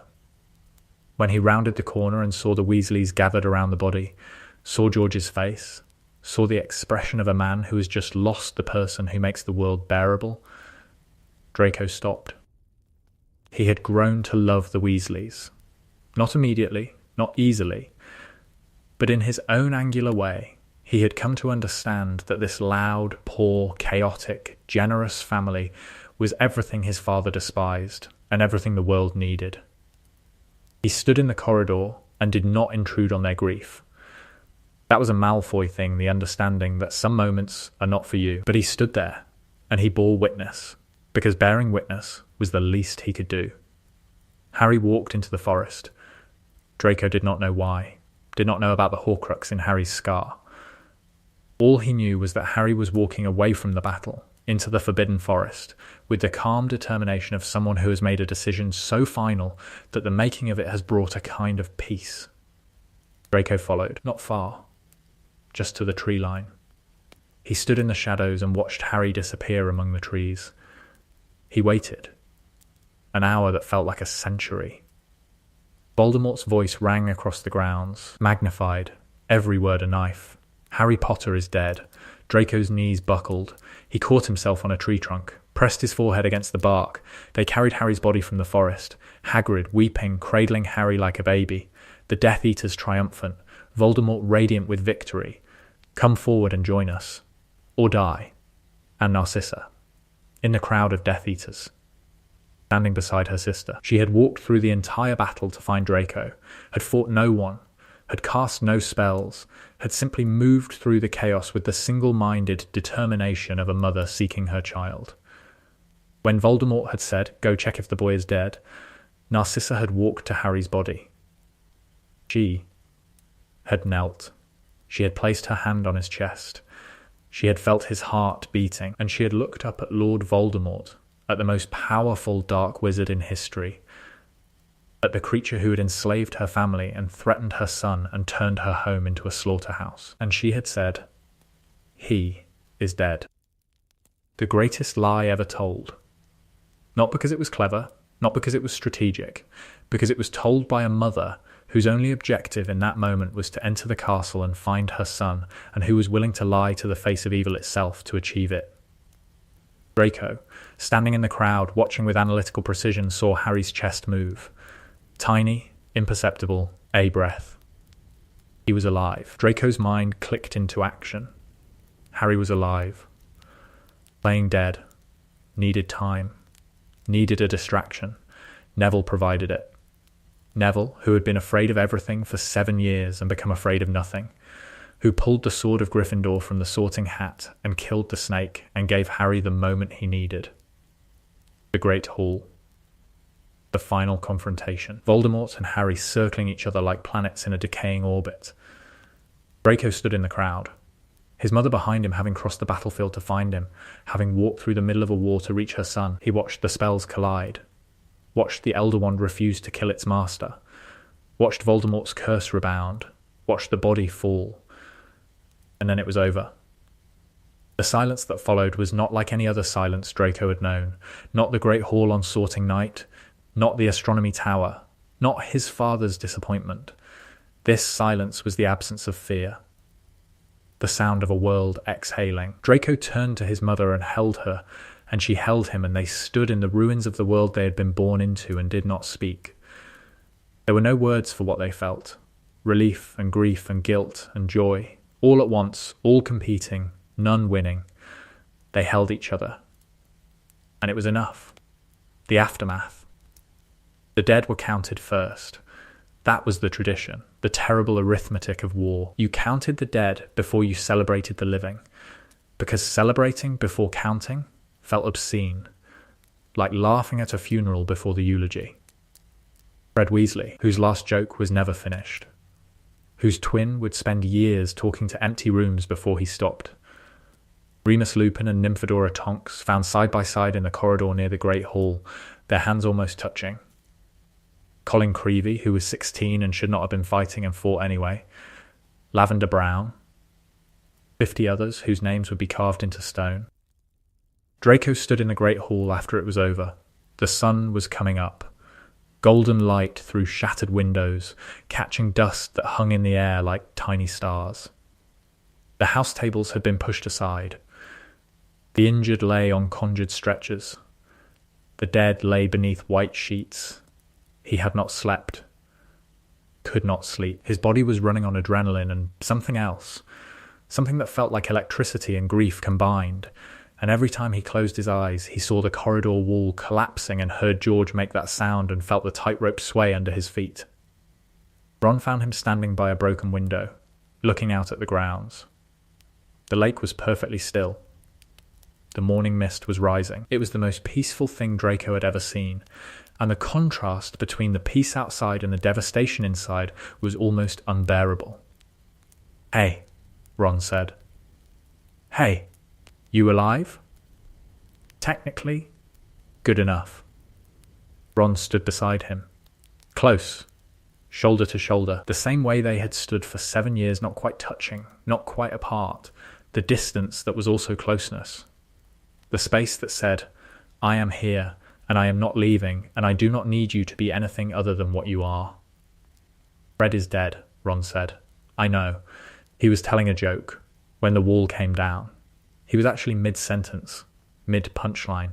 He was laughing. Draco was quiet. "I keep thinking about the punchline," Ron said. "About what the end of the joke was. I'll never know. That's the stupidest thing to be upset about, isn't it? The whole world nearly ended and I'm upset about a punchline. It's not stupid. It feels stupid. Grief is not rational. It doesn't follow the rules of importance. It attaches to whatever it wants. Sometimes it's the big things. Sometimes it's a joke that never got finished." Ron looked at him. "When did you get wise?" "I've always been wise. You just weren't paying attention." "Yeah, I was. I was paying attention the whole time, Malfoy." Draco's throat tightened. He did not trust himself to speak. "Thank you," Ron said. "For the year. For what you did. For the intelligence. The people you saved." "I didn't, my dad told me. He got it from Kingsley. They know, Draco. They know what you did. The families you warned. The safe houses you helped relocate. The raid on the Abbott family that didn't happen because someone tipped off the order 12 hours in advance. That was you. Through your mother. Through the channel you built. My dad says you saved at least 30 lives. Probably more."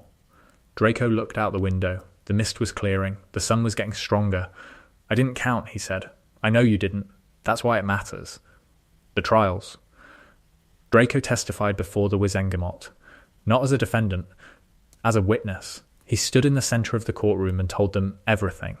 The intelligence, the lives, the dark mark on his arm, which he rolled up his sleeve and showed them. The gasps from the gallery. The silence that followed. "I took the mark because Dumbledore asked me to," Draco said. "It was the only way to protect my family and serve the Order simultaneously. I am not proud of it, but I am not ashamed of it." "You could have refused," said a member of the Wizengamot, an older wizard with a thin face and suspicious eyes who looked at Draco the way people had been looking at Malfoys for generations, with distrust wrapped in politeness. "Yes, and my mother would be dead, and every piece of intelligence I gathered would have been lost. People who are alive today, sitting in this gallery, would be dead." Kingsley Shacklebolt leaned forward. "Can you prove this?" Severus Snape's memories are available in a pensieve. He documented every exchange, every piece of intelligence, every decision I made, every risk I took, every night I lay awake in my childhood bedroom, listening to a monster's snake slide through the corridors of my home. Harry testified. Stood before the Wizengamot without hesitation. "Draco Malfoy saved my life. He saved all of our lives. He has been fighting this war since he was 11 years old, from inside a house that was supposed to be the enemy's. That makes it braver, not less. Ron testified. Stood before the court in dress robes that were slightly too short and a tie that was slightly askew, and delivered his testimony with the straightforward honesty that had been his defining characteristic since the day Draco met him. He's a prat. He's dramatic. He calls me Weasley even though I've asked him to stop approximately 400 times. He is also the most loyal person I have ever met, and I include myself in that comparison. And I'm a Weasley, so that's saying something. Hermione testified. She brought documents. Of course she did. 14 inches of parchment, meticulously organised, cross-referenced, annotated, detailing every piece of intelligence Draco had provided, every life it had saved, every operation it had prevented. She had footnotes. She had appendices. She had a legal analysis of the precedents regarding wartime intelligence operations under Section 14 of the International Wizarding Legal Code. This is the evidence, Hermione said. If the court requires further documentation, I have prepared a supplementary brief. The court did not require further documentation. The court acquitted Draco Malfoy by unanimous vote, because the alternative was explaining to the entire wizarding world why they were prosecuting the person who had, by conservative estimate, saved more civilian lives than any other single intelligence operative in the war. The year after the war was the hardest year of all. This is the thing that nobody tells you about survival. They tell you about the fighting, about the courage, about the moment of victory. They do not tell you about the morning after victory, when you wake up and the war is over and the adrenaline is gone and all that's left is the inventory. The inventory of damage. The catalogue of things that broke. Draco spent the first 3 months after the battle unable to sleep without the light on. This was embarrassing. He was 18 years old, a war veteran, a decorated intelligence operative, and he could not lie in the dark without hearing Nagini's scales on the marble floor.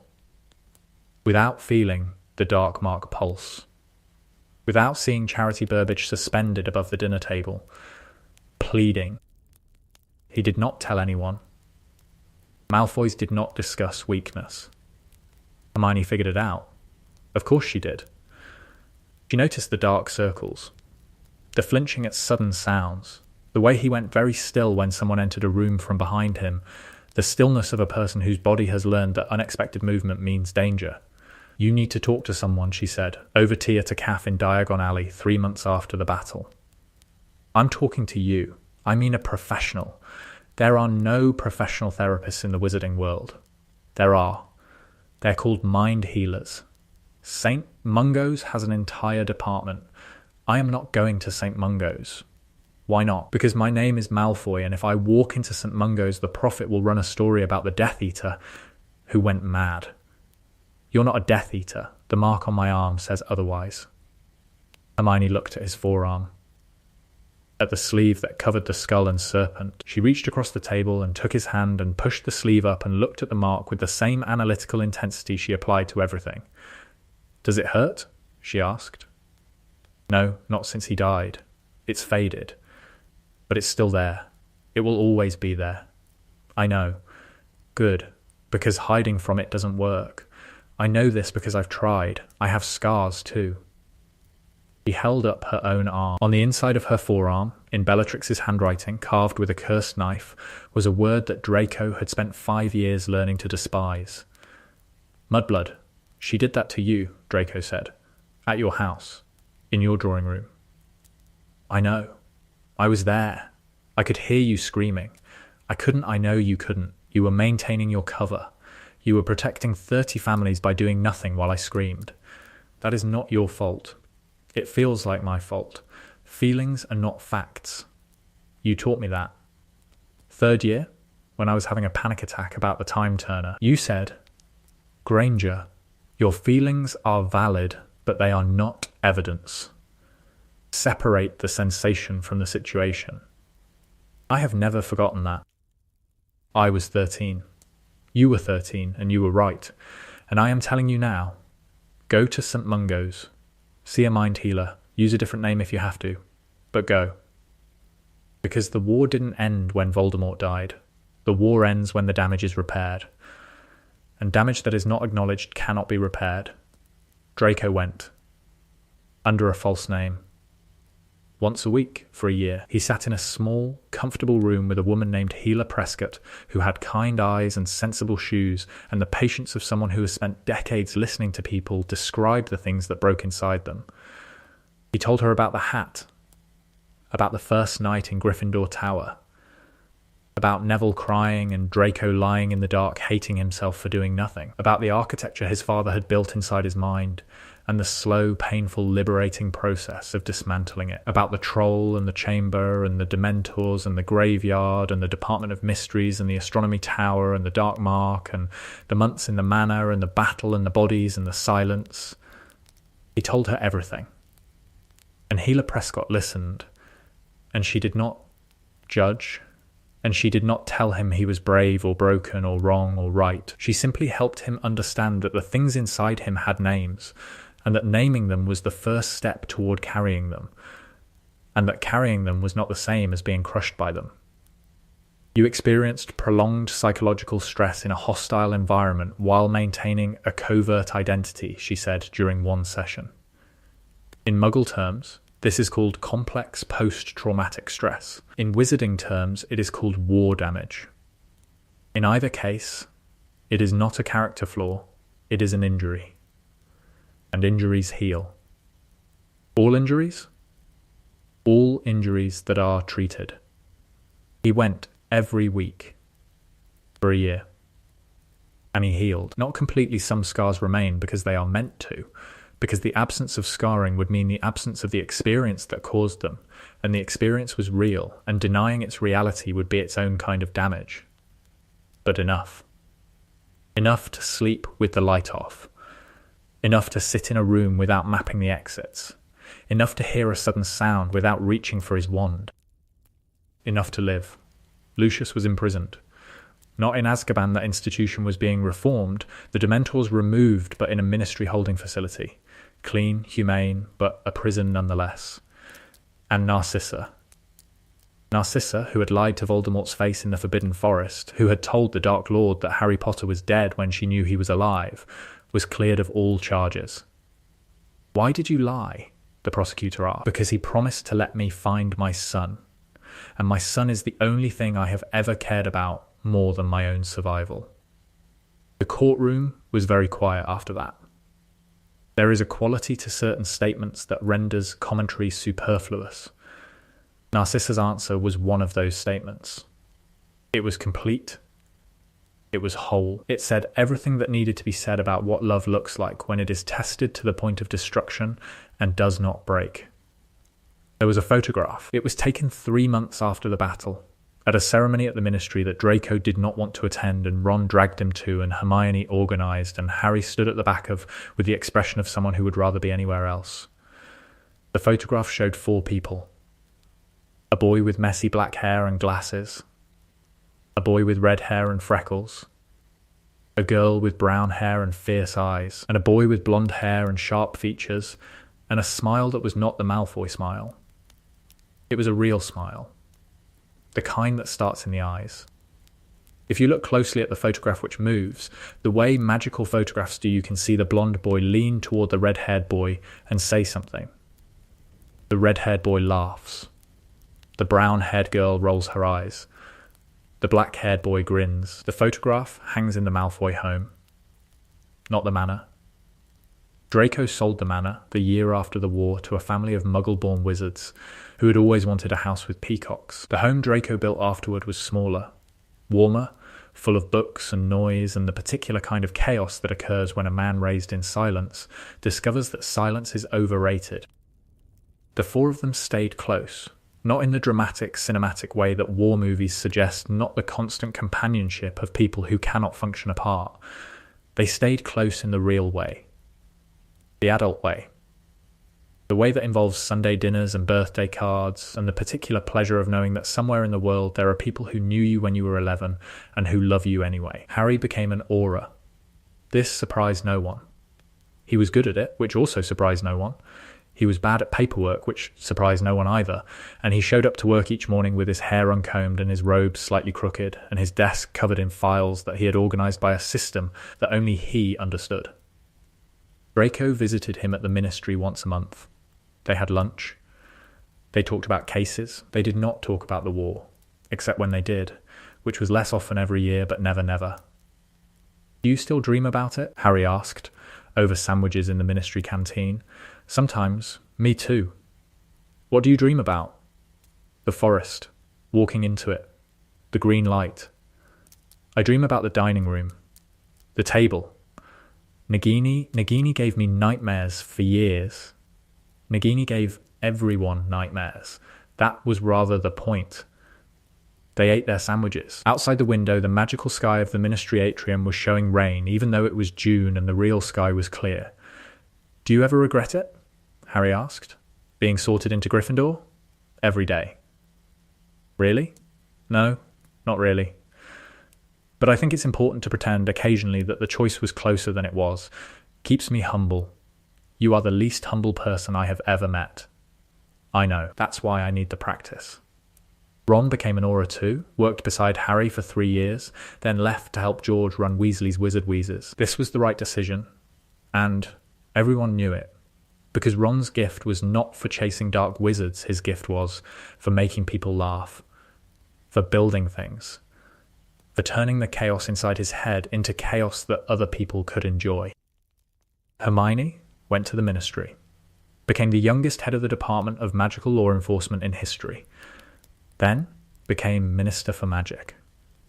This surprised approximately no one, least of all Draco, who had been predicting it since she organised the DAR's membership list in 5th year. Minister Granger, Draco said at the inauguration, with a smile that was not the Malfoy smile. I always knew you'd run the world. Someone has to, Hermione said. You were too lazy and Harry was too modest. And Ron? Ron is running a joke shop, which is, frankly, the most valuable contribution to post-war society anyone has made. Because laughter heals. Because laughter is proof that we survived. Draco went back to Hogwarts once. Just once. In October, on the anniversary of the Troll. He walked through the rebuilt corridors. The castle had been repaired. Magic could do that. Could knit stone back together and rehang portraits and regrow the Whomping Willow, but the repair was not perfect. If you looked closely, you could see the seams. The places where the old stones met the new, the subtle difference in colour where a wall had been rebuilt, the slight unevenness of a floor that had been relaid. He liked the seams. He thought they were important.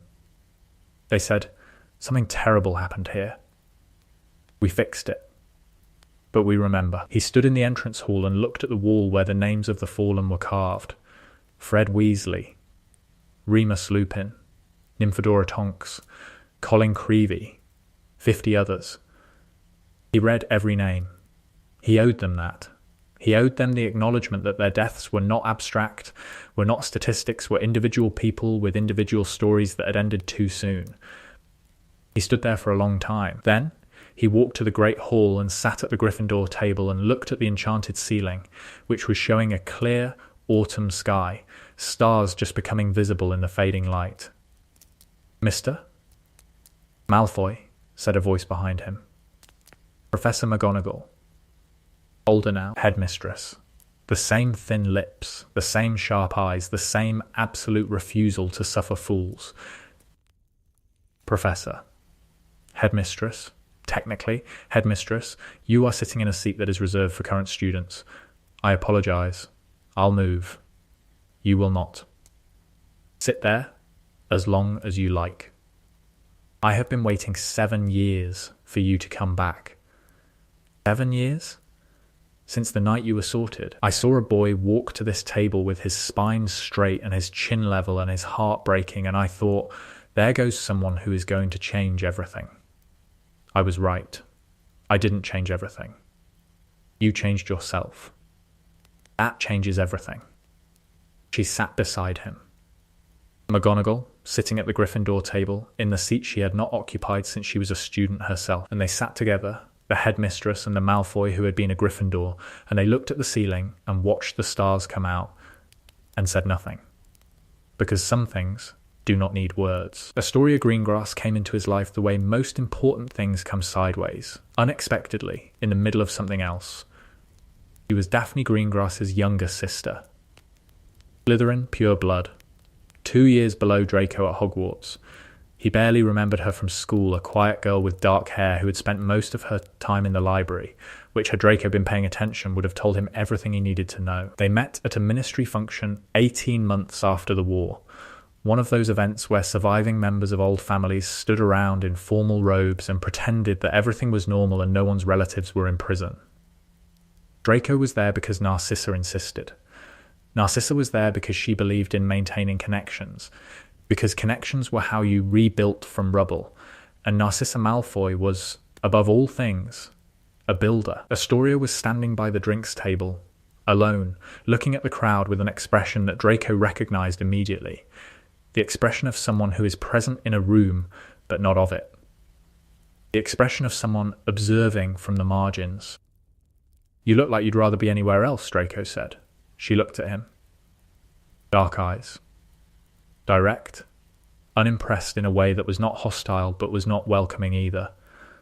The look of a woman who had decided some time ago to stop pretending to be interested in things that did not interest her. "Anywhere," she said, "including the bottom of the lake. That seems extreme." "Have you tried the canaps? The lake would be an improvement." "I haven't tried them. I have trust issues with ministry catering." She smiled, not the pure-blood smile, the practiced, diplomatic, calculated smile that every woman in the room was wearing like a mask. A real smile. Small, quick gone, almost as soon as it appeared. "You're the Malfoy," she said. "The one who was in Gryffindor." "I'm the Malfoy who was in Gryffindor. There's only the one. I know. You were 2 years ahead of me. I used to watch you in the Great Hall." "Watch me do what?" "Survive." It was impressive. A Malfoy in Gryffindor is like a cat at a dog show, fundamentally out of place and twice as interesting because of it. That is the most backhanded compliment I have ever received. It's the only kind I give. They talked for 2 hours. Missed the speeches. Missed the toasts. Missed the entire formal portion of the evening, standing by the drinks table, talking about books and magic and the particular challenge of being a pure blood who does not believe in blood purity, which was, Draco discovered, something Astoria had decided at the age of 13 after reading a Muggle novel that her father had accidentally left on a shelf. "Which novel?" Draco asked. "To Kill a Mockingbird. Have you read it?" "I haven't." "You should. It's about a man who does the right thing when the right thing is impossible. You'd relate." Is that another backhanded compliment? Take it however you like. They married 2 years later, in the garden of the home Draco had built, surrounded by the people who had made his life worth living. Harry was the best man. Ron gave a toast that started funny and ended with him staring at the ceiling because he was trying not to cry. Hermione organised the seating chart with a precision that suggested she had approached it as a strategic logistics problem, which she had. Narcissa sat in the front row and wept. Openly, shamelessly, with the relief of a woman who had spent 20 years navigating darkness and had finally arrived at something that looked like light. Lucius was not there. He was still in prison. But he sent a letter. Brief, restrained, very Lucius. "I wish you happiness, Draco. Your mother tells me that Astoria is remarkable. I trust her judgment in this, as I have trusted it in everything." It was not an apology. Lucius Malfoy did not apologise. But it was an acknowledgement, which, from Lucius, was the same thing. Scorpius arrived 3 years after the wedding. Blonde hair, sharp features, his grandmother's eyes. Draco held his son in the hospital wing at St. Mungo's, and the nurse said, "Would you like to hold him?" And Draco said yes, and the nurse placed the baby in his arms, and Draco looked down at the face of his child and felt something he had never felt before. Complete. Not in the romantic, idealised, everything is now perfect sense. In the structural sense. The sense of a building whose final stone has been placed, a puzzle whose last piece has been found, a story whose ending has been written. Draco had spent his entire life feeling like something was missing a piece of himself that he could not find. A room in the architecture of his identity that had never been furnished. Scorpius filled it. "Hello," Draco said to the baby. My name is Draco. I am your father. I'm going to make a lot of mistakes, because my father made mistakes and his father made mistakes, and it seems to be a genetic trait. But I am going to love you. Without conditions. Without qualifications. Without requiring you to be anything other than what you are. That's a lovely speech, Astoria said from the bed, exhausted and radiant. Did you rehearse it? Twice, it shows. Thank you. Draco? Yes? He looks just like you. Poor child. Beautiful child. Draco looked at his wife, at the woman who had walked into his life sideways and stayed, who was not what Lucius would have chosen, not loud enough, not political enough, not interested enough in the machinery of pure blood society, but who was kind, and who was brilliant, and who loved Draco with a steadiness that he had never experienced before, the love of a person who does not need you to be anything other than what you are. Thank you, Draco said, for this, for everything. You're welcome. Now give me back the baby. I need to feed him. Draco visited Lucius in prison when Scorpius was 3 months old. The facility was on the outskirts of London. Clean, functional, a room with a table and 2 chairs and a window that looked out on a garden that the prisoners maintained. Lucius had taken to gardening, which Narcissa reported with the barely suppressed disbelief of a woman who had never seen her husband touch dirt in 30 years of marriage. Lucius was brought in. Older, thinner, the hair, still long, still pale, but no longer immaculate. The robes, prison issue, plain, the posture and this was the thing that struck Draco, the thing that told him more than anything else about what the years had done no longer perfect. Lucius's spine, which had been as rigid and upright as a sword blade for as long as Draco could remember, had developed a slight curve, a bending. Not of defeat, exactly, of acceptance. Draco. Father. They sat. The room was quiet. The garden outside the window was bare February. Nothing growing. You look well, Lucius said. I look exhausted. I have a 3-month-old. Yes, your mother told me. A boy. Scorpius, Lucius's expression did something complicated. Scorpius, a constellation name. Traditional, I thought you'd approve. I do approve. I approve of very little these days. But I approve of that. Silence. The particular kind of silence that exists between fathers and sons who have spent years standing on opposite sides of canyons, shouting across the gap, and who are now trying for the first time to speak at a normal volume. I brought a photograph, Draco said. He placed it on the table. Scorpius, sleeping in Astoria's arms, his tiny face scrunched, his tiny fists clenched. Lucius looked at the photograph, looked at it for a long time. His hands, resting on the table, were very still. The hands that had held a wand and a snake-headed cane and had once gripped the bars of a cell in Azkaban, those hands were still. He has your chin, Lucius said. He has your forehead. Poor child. That's what I said. Something happened. Something small. Lucius's mouth twitched. Not a smile. Lucius Malfoy did not smile, but the ghost of a smile, the memory of a smile, the space where a smile would have been if Lucius had ever learned how to produce one without strategic intent. I have made mistakes, Lucius said. Draco waited. I do not say this for sympathy, or for absolution. I say it because it is true, and because I have spent 3 years in this room with nothing to do but read and garden and think. And I have thought about my mistakes with the thoroughness that I once applied to my ambitions. What have you concluded? That the ideology I spent my life serving was a lie. Not in the abstract sense. I always knew the rhetoric was a tool, a mechanism for consolidating power. In the personal sense. The lie was not that purebloods are superior. The lie was that superiority matters. The lie was that being better than other people, even if it were true, is a foundation on which a life can be built. Father, I built my life on it. And it produced a child who was sorted into Gryffindor, and that child was braver and more decent and more genuinely valuable than anyone I had ever met, and the irony of that is not lost on me. Draco's throat was tight. I am proud of you, Lucius said. I want you to know that. I was not proud of you when it mattered. I was afraid. Afraid that your sorting was a reflection of my failure. Afraid that the world I had built was crumbling. Afraid of everything except the one thing I should have been afraid of, losing you. And I lost you anyway. Not to death. To distance. To the gap between who I was and who you needed me to be. You didn't lose me, Draco said. I did. For years. I lost you the moment the hat said Gryffindor. Because instead of embracing it, instead of seeing it as what it was, the evidence that my son was something extraordinary, I saw it as a threat. It was a threat. To your world. Yes. But your world was better. And I was too frightened to admit it. Draco looked at his father. At this man who had been, for 11 years, the architect of his understanding.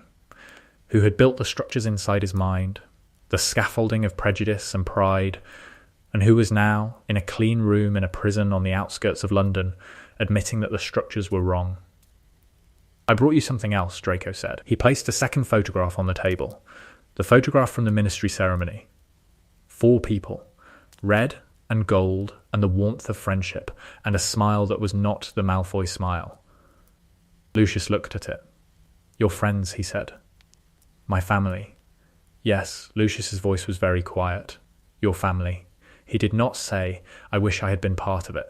He did not say, I wish I had chosen differently. He did not need to. The words were present in the room, invisible but weighty, pressing against the walls like something too large to contain. You can be part of it, Draco said. When you get out, if you want. I am not sure I know how. Neither did I. I learned. You can learn too. I am 63 years old. And? People do not change at 63. People change whenever they decide to. I was 11 when I changed. You can be 63. Age is not a barrier. Stubbornness is. And you, father, are the most stubborn person I have ever met. I thought I was the most stubborn person you'd ever met, said a voice from the doorway. Astoria, holding Scorpius, who had woken up and was making the small, urgent sounds that indicated he would very shortly be making much larger, less urgent sounds. You're the second most stubborn, Draco said. I'll take it. She walked to the table and placed Scorpius in Lucius's arms. Lucius held his grandson, held him the way you hold something that is simultaneously the most precious and the most terrifying thing you have ever encountered. Held him with the care of a man who knows, for the first time in his life, that some things are more important than control. Scorpius grabbed Lucius's finger, held on, the tiny fist, the iron grip, and Lucius Malfoy, who had not cried since the age of 7, who had been taught that tears were weakness, who had spent his entire life behind a mask so perfect that even his wife could not see through it, Lucius Malfoy wept, silently, briefly, the tears of a man who has been given something he did not deserve and who knows it, and who is grateful in a way that he cannot express because the vocabulary of gratitude was never part of his education. Draco watched his father hold his son, and the tightrope he had been walking since he was 11 years old finally came to an end. Not because the danger was over, not because the world was safe, but because the person walking the tightrope had reached the other side, and the other side was this: a room with a window looking out on a garden, and a father holding a grandchild. And the knowledge that the capacity to change the thing the Sorting Hat had seen in an 11-year-old boy 20 years ago was not unique to that boy. It was universal. It was available to everyone, even to Lucius Malfoy. Even to the people who had built the cages, even to the ones who had been most certain that the cages were necessary. Years later, a pub in Hogsmeade. November rain against the windows, 4 people at a table. Older now, changed, carrying the weight of everything they had been through, the scars visible and invisible, the memories that woke them at 3 a.m, the memories that made them laugh at unexpected moments. Harry looked the same. Taller, glasses still slightly crooked, the scar fading but present. Ron looked like his father. This was a compliment. Hermione looked tired and brilliant, which was how Hermione always looked because she did not know how to do anything at less than maximum capacity. And Draco looked like himself, not like his father, not like the boy in the manor. like the version of himself that the Sorting Hat had seen in the depths of his mind and had chosen to set free. "I got a letter from Scorpius," Draco said. He was smiling. Not the Malfoy smile, not the controlled, calibrated, strategically deployed smile his father had taught him. A real smile. The kind that starts in the eyes and works its way outward and doesn't stop. He's been sorted. "Oh no," Ron said. "Please tell me he's not a Slytherin. He's a Gryffindor." Ron stared. Harry laughed. Hermione put her hand over her mouth. "His grandfather is going to be spinning," Ron said. "My father wrote to me from the house to say, and I quote, 'At least the boy has his mother's intelligence.' That's almost a compliment. From my father, it's a declaration of love. They drank. They talked. They did the thing that people who have survived terrible things together do, sat in warm places with the people who understand and let the warmth be enough." Harry said, "Do you ever wonder what would have happened if the Hat had put you in Slytherin?" Draco was quiet for a moment. He picked up his glass, set it down, picked it up again. "Every day," he said. "And I think I would have been very good at it, very successful, very powerful, very much my father's son. Would you have been happy?" Draco looked at the people around the table, at the friends who had become family, at the lives they had built from the wreckage of the lives they had been given. "No," he said. "I would have been comfortable, and comfortable is not the same thing as happy. What's the difference? Comfortable is knowing your place in the world. Happy is choosing it." Ron raised his glass. "To choosing." "To choosing," they said together, and drank, and the fire burned, and the rain fell, and somewhere in Gryffindor Tower, an 11-year-old boy with blonde hair and his father's cheekbones was lying in a 4-poster bed, staring at the crimson curtains, wondering what he was doing here, and not yet understanding that the wondering was the answer. Scorpius would write his first letter home 3 days later. It would arrive by a school owl Scorpius had not yet acquired his own, and it would be brief. And Draco would read it at the kitchen table and have to put it down and walk to the window and look out at the garden for a very long time. The letter said, "Dad, the Hat put me in Gryffindor."